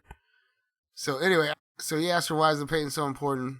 It cuts to the next. We see like the last bit of fighting before it's basically like a motionless pile of bodies and blood. Trim comes out and he's like stepping on Bobby.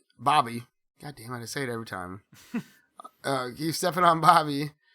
Pear comes out too from underneath the bed, and they both are covered in blood. Shit's wild. There's blood, guts, and spitting ass everywhere. The whole shot is epic as fuck, in my opinion. I thought it was really cool looking. She goes up to Bobby, and he's like, do something, you know, basically. Just talking some shit. And she's like, I've got a knife, and you're defenseless. I could kill you, or I could heal your wounds and feed you bits of yourself for the rest of your days. I would slice you very carefully so you could go on living, so that you would be worthy of your master. Awesome. But I won't use my imagination to torture anyone. He's like, you don't need to. You've already condemned us all. But that's like she was saying was basically what Trim was saying to Gore last time and all that shit, you know. So Gore pretty much stole everything. I mean, Trim stole everything from other people throughout this whole endeavor. I still like Trim, but Trim's got that. He's got the vibe. Trim's that dog, though. He's got that vibe, you know. You don't care. He stole his whole thing. Oh, yeah. It shows her, like, a few moments later, unrolling the painting that she had from that lady.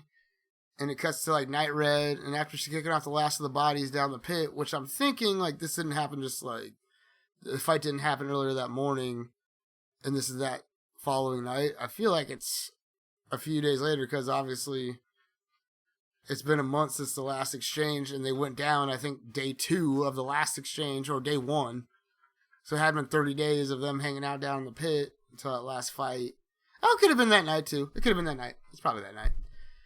Anyway, she's kicking down, like, the last body into the pit and tells Trim that she's going. Are you coming? Are you staying, or are you going to Trim? And Trim replies, no, this is the best month of my life. And he tells her... Evan, I want to say, Trim, you stabbed your girlfriend last night, bro. Yeah, he's probably like, not on purpose. It's just like a fight. It's just funny, though, like, the best month of my life. It, cut to him stabbing his girlfriend. He got a girlfriend. He killed a girlfriend. Good time. Good time. He's like Ted Bundy. He's like, I had a great time with this girl. I chopped her head off and fucked her throat hole. You know, it was great. It was a great time. What's his name? God damn it. Ed Kemper. Kemper. There we go. I couldn't get Gain out of my head, but I knew it wasn't Mother. It was Ed's. If you ever meet an Ed, watch out. Ed Gein, Ed Kemper. Yeah. So he's like, that was the best month of my life. And then he tells her, we're all prisoners of ourselves, and from what there is, and we're all prisoners of ourselves, and from that there is no escape. Like, they're probably the only meaningful or profound, like somewhat profound quote in the whole movie. And of course, Trim is going to be dropping it. Yeah, I kind of dug that one. I put quote next to it so I could find my favorite quote again easily. She starts ripping off a piece of the painting with her teeth and starts to swallow it. Cuts back to her and Pillow Girl having that talk, and she's telling Pear that when we smell the gas, we take it, and they will think that we're dead, and like we kind of could be, but if we make it, we can escape with the rest of the bodies when they come and clear them out at the end of each month during the resets. And from there, we'll just have to improvise, you know, after we survive all that, we'll see what we can do with our new situation.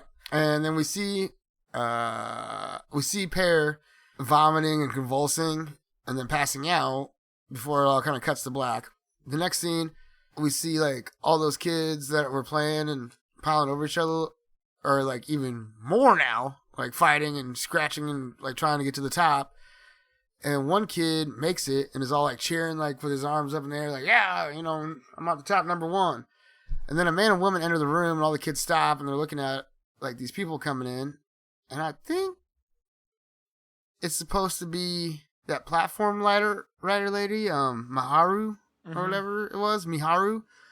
I think it was her, was the woman. That might be right. Wasn't it? She kind of looks like her. And she goes up and escorts the kid that was all cheering at the top down to the, down and out of the room, and they take him away. All the other kids stand back and just kind of watch, stunned and everything. Pear wakes up, and it's like a night green. Not night red, night green now. And she sees a worker and closes her eyes like to hide that she's awake. I love the visuals of this scene, by the way. It's it looks really cool. Yeah. And I love it because it finally answered, this is one of the good answers, where it's like, how do they get people from point A to point B how do they clean up? They don't use it. They do anti-gravity, so that's kind of cool because we thought they would use the elevator. So, again, this is more of the stuff you should have done. We should have had more of this. Yeah. We're like almost at the ending till we get anything at all. And it's not even that big. It's not even that big. It's like, this is not that big, but it's something what we asked for. It's like, cool. We appreciate it, but we would have liked like 10 more little things, just a little. Just to make it like a bite. Right now we're just getting little crumbs. Yeah. Get a bite. And she's like strapped to a huge collection of bodies and is floating like in the pit down a section. She sees workers cleaning and placing people in their beds. They're collecting corpses, or the collection of corpses that she's like strapped to and riding along with is nearing level 333, and a worker stops the mass of bodies before it goes fully past and down into the deep pit. She pulls herself from the bounds, the ropes that she's stuck to the mass of bodies with, and floats out to hide underneath the bed, one of the beds of level 333. She sees them bring in a kid and place him on the opposite bed on the other side of the room, and a worker pushes the body or the mass of bodies down to like the lowest part of the pit, gives it a good kick so it just floats away. But why though? Why are we putting the kid in the pit? Why was he had to get to the top of the pyramid? Why any of that? Yeah, so like, and you know what this movie gives you? Nothing. Yeah, it flips you off because it's like, why? Just tell. You don't have to tell me. Just why? You do have to tell me. You do have to tell me. Just or give me you do need to tell me something. Give me something. Because it's like, what the fuck does that even mean? Yeah, what did that mean? Like, okay, so the kid makes it to number 1, and he gets sent into the pit. Or whatever, he gets sent to the pit to the lowest level of the pit. Yeah, what the fuck? Why are you sending kids into the pit? Like, I thought people for winning like some little. Like, chaos ensued, and he got to the top of the chaos. Like, he got himself out, basically, while everyone else is scrambling over. And then, like, now, you give him the worst of all punishment. It doesn't, like, okay, and? So? And like, why? And put him in with all these, like, convicted convicts, like, all these people would have done fucked up shit dumb fucks who, like, voluntarily came down there. So either with idiots or evil, like, idiots or, bad people or something, like, I don't know, which is fucking dumb. And so... Just bad. She sees... so she has, like, this internal conflict going on between the need to escape or save the kid, mirroring her need to escape and find time and saving her boyfriend's kid sort of thing going on in her head, right? But her dumbass decides to try to save the kid, and she pushes off too hard to go from, like, underneath the bed to over on his side of the room, and flies across the room, smacking her head on the side of the concrete wall. She manages to get a hold of the kid, though, with blood squirting everywhere. And she grabs a hold of the kid and pushes off too hard again, and smacks her head on, like, extra hard on the next fucking wall. She's a little bit of a... she's totally not a space lady, like... She's a little bit of a slow learner, Yeah. Like, just tap off. You don't have to kick with your legs, like, just she might have easy, bitch. She might have a concussion after that first hit, though, Oh, yeah. She's definitely, like, half brain dead after the second one. Fucking shit. Surprised her neck ain't busted, too. Like, damn. Can you imagine if that's where the movie... Stupid. Can you imagine the movie just ended right there? Like, she just breaks her neck and that's it. It's just over. Platform 2. It should have been. Like, in the real world, it probably would have been. Or she just brain dead, like, like, fucked up, floating around. twitching. Yeah. They have to go and get her. Oh, she's dead now. Now she actually should be in the pile.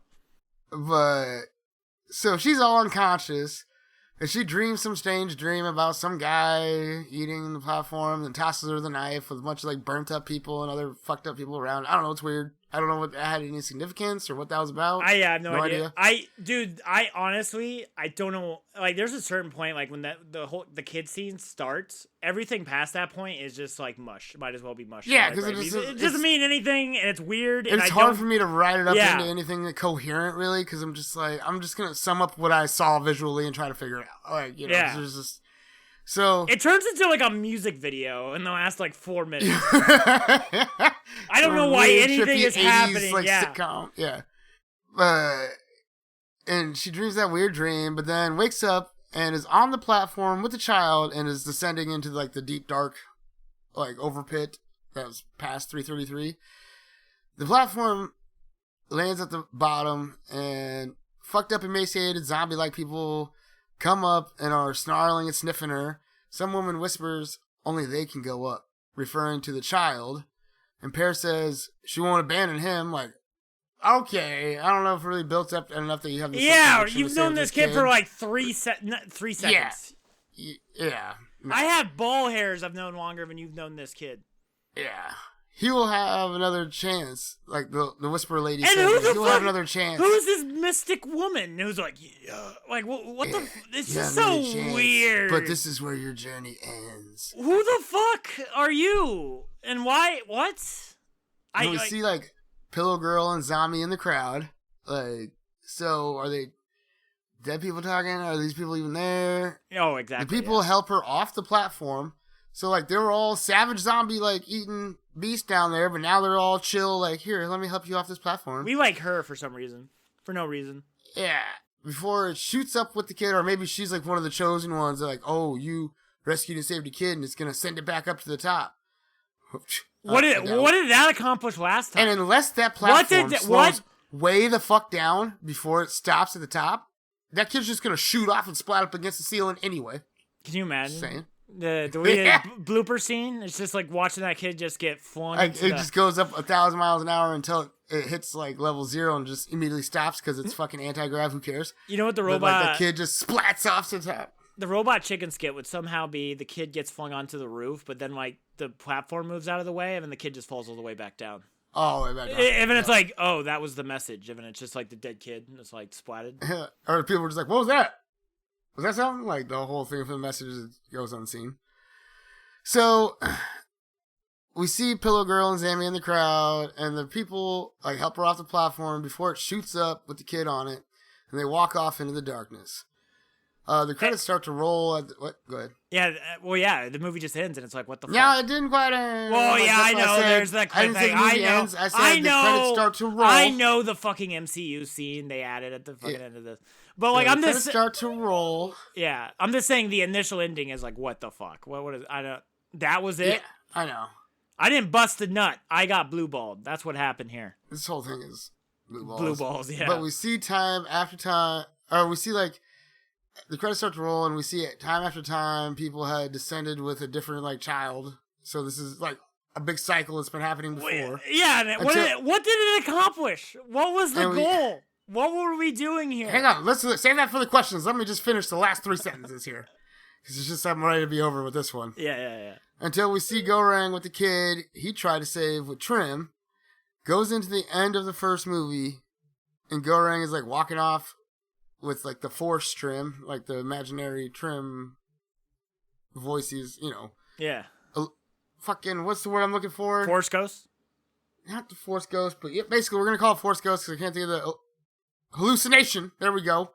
Of Trim. He watches the platform ascend, and out of the darkness, Pear walks up and asks Gorang, what is he doing here?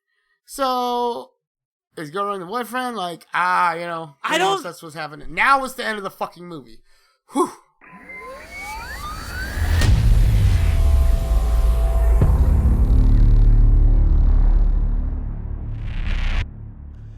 I don't think Gorang could be the boyfriend because he's dead. Or the boyfriend's supposed to be dead.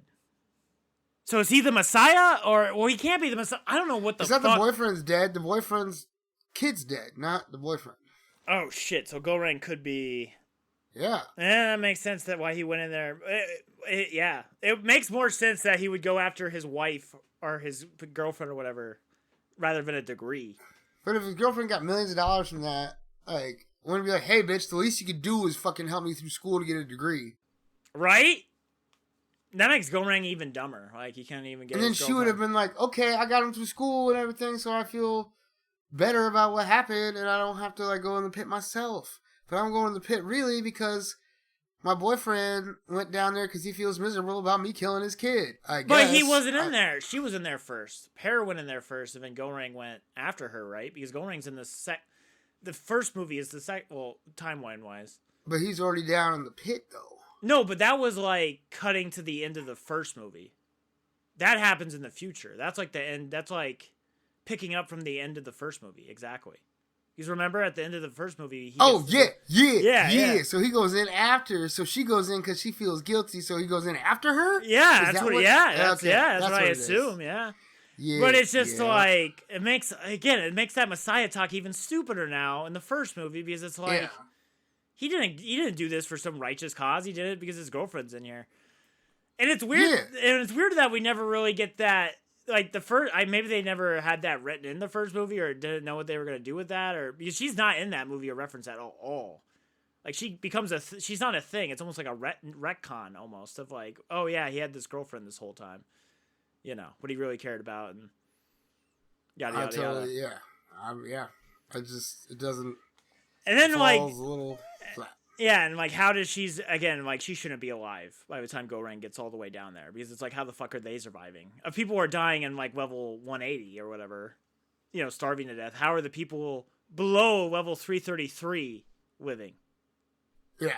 And honestly, them getting food is way harder because it's like the platform is blocking. But like then we see earlier in the movie that they're like viciously going after body parts and stuff like that. But even with fresh that, meat comes though, down. even like we did, like there's just gaps in like what's like really down there. Because when they finally get down there, it's not as scary as what we were playing it off to be earlier. Is it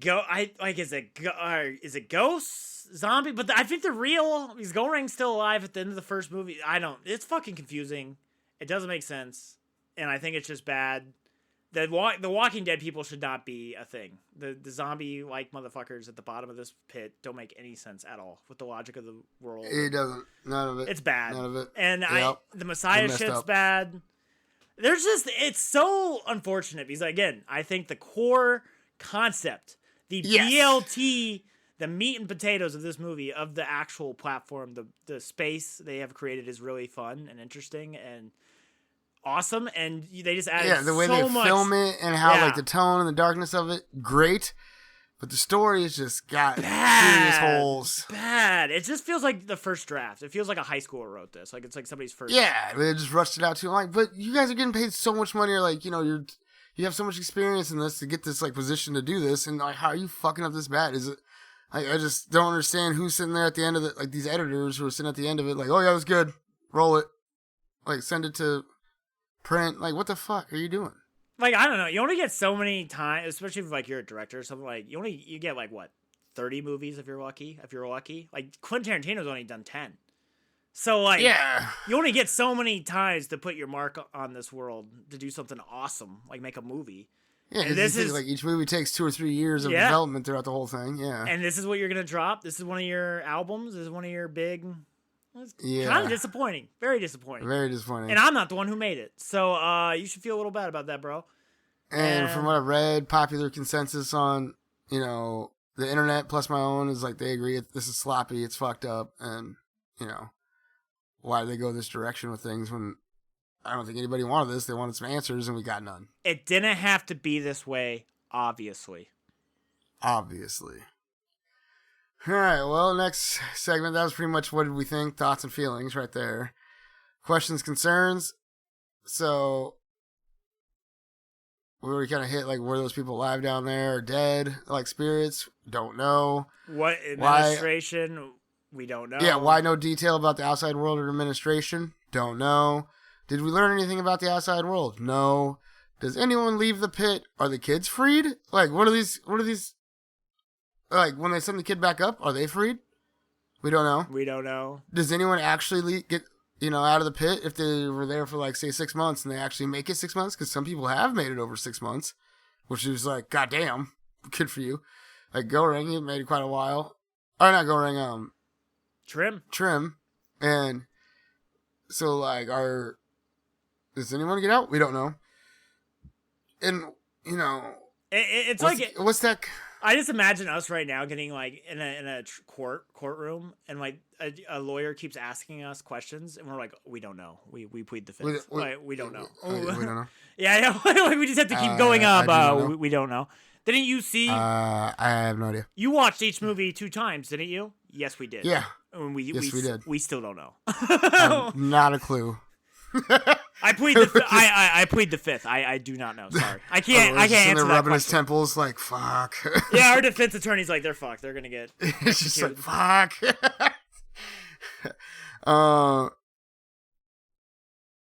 Yeah. With the competition with the kids that we see? I feel like it's a play on, like, it was orderly, then it turned to chaos, and the one who stands out in the chaos and rises up to the top is taken to the bottom of the pit. I feel like there's some sort of thing they're trying to do with that angle, and why? Why? Yeah, but why though? Again, we need something on the outside world to tell us, like, because there's evil rich people behind it, just wanting to see, poor people get fucked over. But the one bitch that went in there, Pear, she's fucking rich, so I don't know. And she went in there by choice, right? Like, yeah, which is just wild. Why would you? She might have the dumbest. I think she has the dumbest reason. Actually, I don't know. Her or Cancer Chick, right? Who's dumber? Yeah, Cancer Chick is pretty dumb too. Why? I think Cancer Chick's dumber because like you only have so much time left on Earth, and you decide to go in the pit. So yeah, might as well just enjoy it. You're already going You already got a timer in the back of your head. You know what I mean? You gotta. Yeah. If you found out I have cancer, I'm going to Mexico doing cocaine and hookers. Like I'm not. You'll never see me. Yeah. Again. I'll be El Blanco. You'll never hear of me again. You know what I mean? Yeah, I'd pretty much be like, I'm down with every STD I can get. Bye. I'm going to collect them all like Ash Ketchum, baby. Yeah. I'm gonna spread my seed across all 7 continents. Yeah, I was gonna have a little segment saying like what's missing, and we kind of already covered that. And, yeah, like what's just all this bullshit. It's just disappointing. Performances. I debated, and I'm like this. I gave Super 8 performances, and this movie is better than Super 8, so I gotta give them out. I'm gonna give my top award to Zammy. I think Zammy will be remembered because he's just weird. He's a weirdly shaped man. He has a weird voice. He acted weird throughout this whole movie. And I think I'll probably remember him. He'll probably be the logo of this episode. You'll probably see his big old blocky head at some point. And for most valuable side performance, I'm going to give that to the black dude of orange glasses because he was pretty cool. And I liked everything he did. And I was going to give it to Trim because I was kind of really down on this movie. But I'm like, I don't know. I think I'll give it to the black guy with cool sunglasses because I don't know his name. He's cool. He's a cool dude. He gave me a smile in this movie, so I'll give it to him. I'm giving MVP to Trim because nothing like brought brightness to this whole movie than seeing him because it was so dark and like, desolate. He was like the tying character in between the 2 storylines that was just like fun, and I don't know. I enjoyed him last time, and I enjoyed him the most out of this whole run. So I gave the most the Trim. Side actor would probably be like I kind of skipped over that one. I did like the Babby guy, the way he like played the blind dude. And, like, I remember when he got off the like he seemed like kind of just the way they shot him and stuff. He was kind of like an intimidating figure, even though he was blind, and had like a bandage on his over his eyes and stuff. It just still seemed like an intimidating figure somehow. Yeah. So I feel like they did well by portraying him with that. And I even like when they got on that last big battle scene, he was in the center of all those dudes. And when they all get off, he gets off like holding down the one dude's shoulder. But as soon as he gets down, he puts his back right up against the wall. And I just thought that was like what a blind dude would do in that situation. I don't know. There's little things like that pulled me out. I'm like, so his performance was the next most memorable for me. So yeah. Favorite quotes? What's your favorite quote? Then I'll see if I can. I had it. We're all prisoners of ourselves, and from that there is no escape. Even liked it. That sounds like a beautiful quote. What I'm gonna say is my favorite because I can't right. think of one off the that. top of my head. It's pretty much there's like two, and that was the only other good one. All I can think of right now is like I can't shit on their food from the first movie, which I still think is poetically deep. Yeah, I can't shit upwards. Yeah. All right. Fun facts, you got any? I do have one. I know that this movie was made because of COVID. Because the first film, like it was kind of like a sleeper hit, but then it blew up during the pandemic. And Netflix was like, oh shit, we need to make a sequel. You gotta jump on this while it's making money. And then, again, maybe that's why we were talking about all these writing problems and it got rushed. But I do know that. The only reason this movie exists is because of the pandemic, which is wild. So it's gotta be people like overthinking it. Because if like two guys like us can sit here and pick it apart, then, you know. Yeah. There's kind of something to that. I don't know if there's something to it. I think we're adding a lot to it, too. I think we might. But it's just like, I feel like they should give out the script or kind of like a pre-production like play or something like that. So people like us can sit out there and be like, yeah, well, what about this though? What about that though? And they're like, ooh, yeah, we could fill that in. And then it just bring a, you know. They gotta have dudes like that, right? Like you would hope they have somebody there who just like double checks. We need to go apply for these things because people aren't getting it done. Hey, that's what I was saying with Star Trek. Like, if they can make a movie, fuck it. Why can't we? All right, so fun facts. Hovik Kikafran character. Damn, I sounded like I was just from his homeland. I'm so good. Zami is named after Yevgeny Zamyatin, or Zamyatin, aka Eugene Zamyatin, a Russian naval engineer and writer, most famous for his highly influential and widely imitated 1921 dystopian science fiction novel We, which is set in a futuristic police state. Oh, okay. Cool. Yeah. The characters are named after words in Bahasa Indonesia. Perempuan, pair, means woman. Goreng means fry. Sahabat means best friend. Daging babi means pork meat. Trimagasi means thank you. Kakashi means lover. Dude, huge missed opportunity with Trimagasi. It should have been obviously. Yeah, right. It should have been the translation. It should have been the translation. The first film depicts social inequalities, while the second, ideological polarization. Is it capitalism versus communism? Not to say fanaticism. Yeah. Yeah. So, yeah. Oh, I forgot to grab IMDb and shit, the ratings. Because we're on the ratings now. I can quickly pull those up. Oh, no, wait. We do ours first, right? Yeah, we can do ours first. I think we do ours first. I think we do ours first. Because we don't want ours to be polluted by... tainted. Tainted. So, I was going to give it, like, a 5.4. 5.4. 5.4. I was going to give it a 40. And now, after talking about it, I'm kind of more pissed off now. So, I'm going to I'm going to dock it another 5 just for... out of spite. just for adding it's like, again, this was a BLT and you added like 7 extra letters here. You turned it into the fucking alphabet. And not letters you want. Like weird, gross things. Yeah. Like there's a hair in there and it doesn't make sense. Why would you put that in a BLT? And it tastes funky. And I had a weird diarrhea shit afterwards. 35. I'm giving it a 35. I think it's better than Super 8.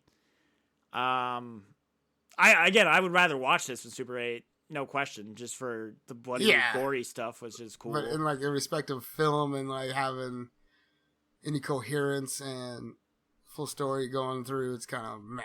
It's just bad. It fails to deliver on necessary things to qualify it to be a better movie. And again, I think this was kind of a way up. I think that we already had such a good base with the first movie, and people really just kind of took your time and fleshed it out. You know, did you really patched up the holes in the story that there were, and they just ripped them up bigger and made new holes. Oh my god! I was gonna see what year this movie came out in, and I cut to my browser screen, and it's the chick with the Debo eyes. Yeah. It is her face though. It's her face Staring at paused you. on that. Yeah, it's so bad. That should be your Oh my god, we could do that as the thumbnail with like her cross-eyed craziness going on. have Debo. Right there. Oh, but yeah, this is like just kind of fucked up. So You done fucked, as Angry Joe would say, you done fucked it up. Yeah, you fucked up, AA Ron. But let's see, IMDb rated it at a 4.9 out of 10. It says users generally expressed disappointment with some finding the story confusing or unoriginal compared to the first film. Rotten Tomatoes, the tomato meter score was 47% rotten. Yeah, they didn't like it either. Yeah. Note that despite the compelling concept and action, the movie lacks sufficient depth to truly succeed. I think, yeah. Some critics find the sequel's allegory muddled and less compelling than the original. Yeah. And reviewers often mention the film rehashes the first film's ideas and lacks the original impact. Yes. Agree with all that. Yeah. Their audience score on Rotten Tomatoes was 28%. A little better. Audience reviews echo similar sentiments to critics, with many finding the movie confusing, disjointed, and unnecessary. Yep, can agree more. You know, we were talking about at the end of the last episode of like, well, it's not going to just be a rehash of the first movie, right? It's going to have to be something different. Yeah. Ha ha ha ha. And then Here we are. Here we are. Yeah.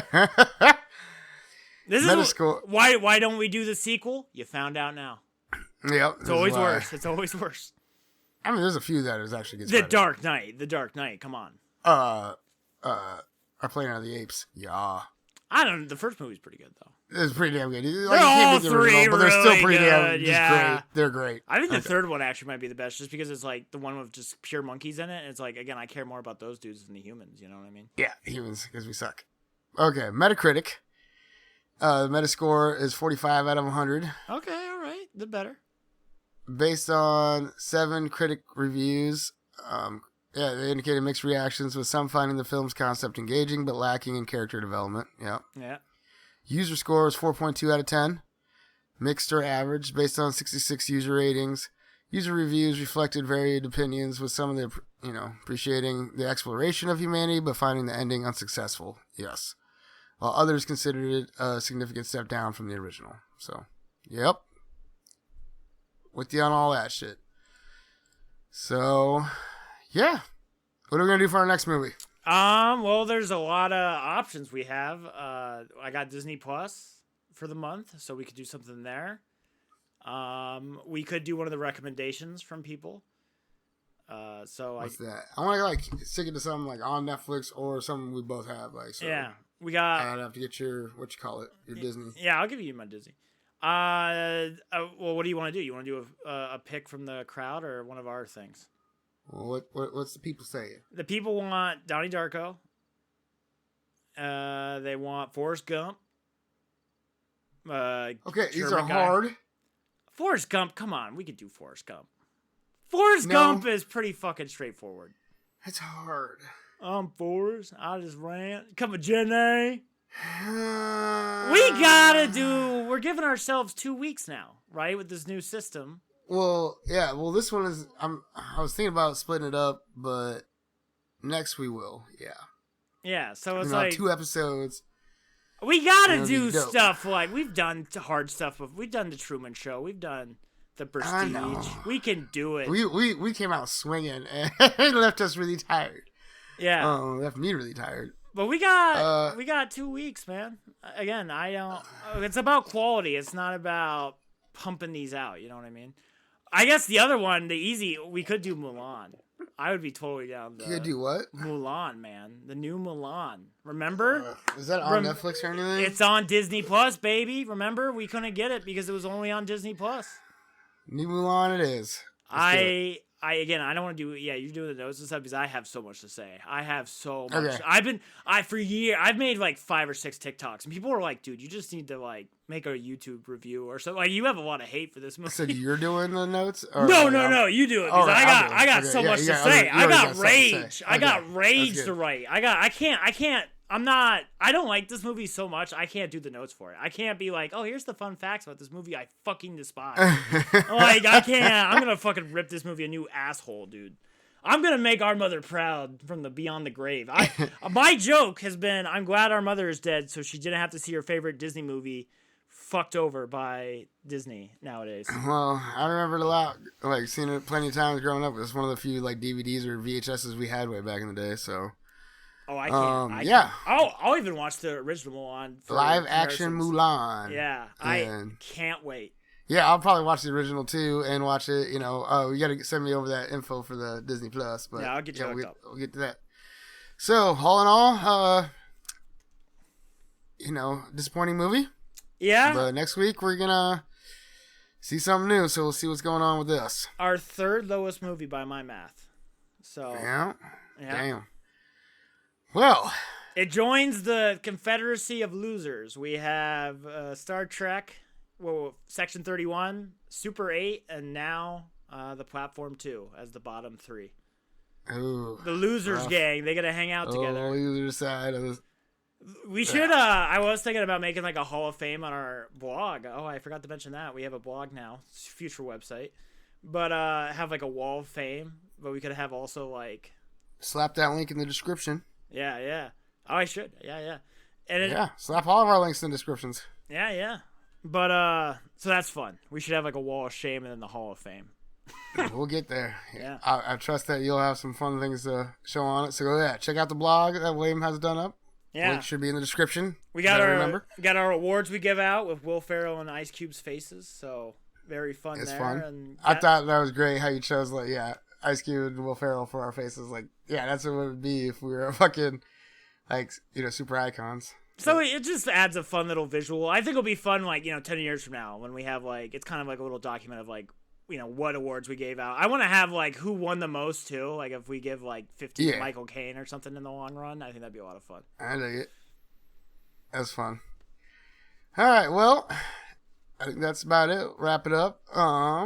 Thank everyone for joining us on this episode of Two Bros, One Film with your hosts, Brothers William and myself, Xander.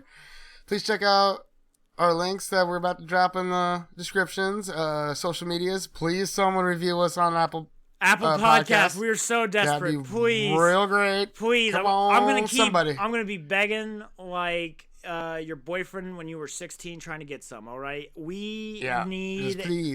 Just give us one review, please. Just one. We're not asking for a whole lot of people. Come on now. If you enjoyed this show, please like, subscribe, and leave a comment. Helps us grow. Helps us get the word out and expand as much as possible. And we love to hear from you. And again, we read pretty much everything. We read all the feedback, especially right now. Very much to go through right now. So, like, you can totally get heard. We'll hear you. And recommend a movie, too. Again, recommend some movies. Let's do it. Come on, people. Mulan, participate. Mulan, it's fun. Yeah, only Mulan really got in just because that's an old beef. We were planning on doing. When was that? We were planning on doing that. It was a while ago. I forgot what movie we did instead because we couldn't get it. Yeah. But it's so bad, like they took it off Netflix already or something like that. Yeah. Yeah, we couldn't rent it. They literally wouldn't let you rent it. It was something that bad. So, yeah, we're gonna go check this out, and we're gonna have another trash movie in store for you. If I wasn't watching that with my friends, I would have walked out. That's how much I fucking hated that movie. I saw it when it was on Disney or whatever, when we had to pay like an astronomical price for it. Well, we're going to go through it next episode. So, thank everybody for coming out, and you guys all take care. Auf Wiedersehen. Auf Wiedersehen, and good night.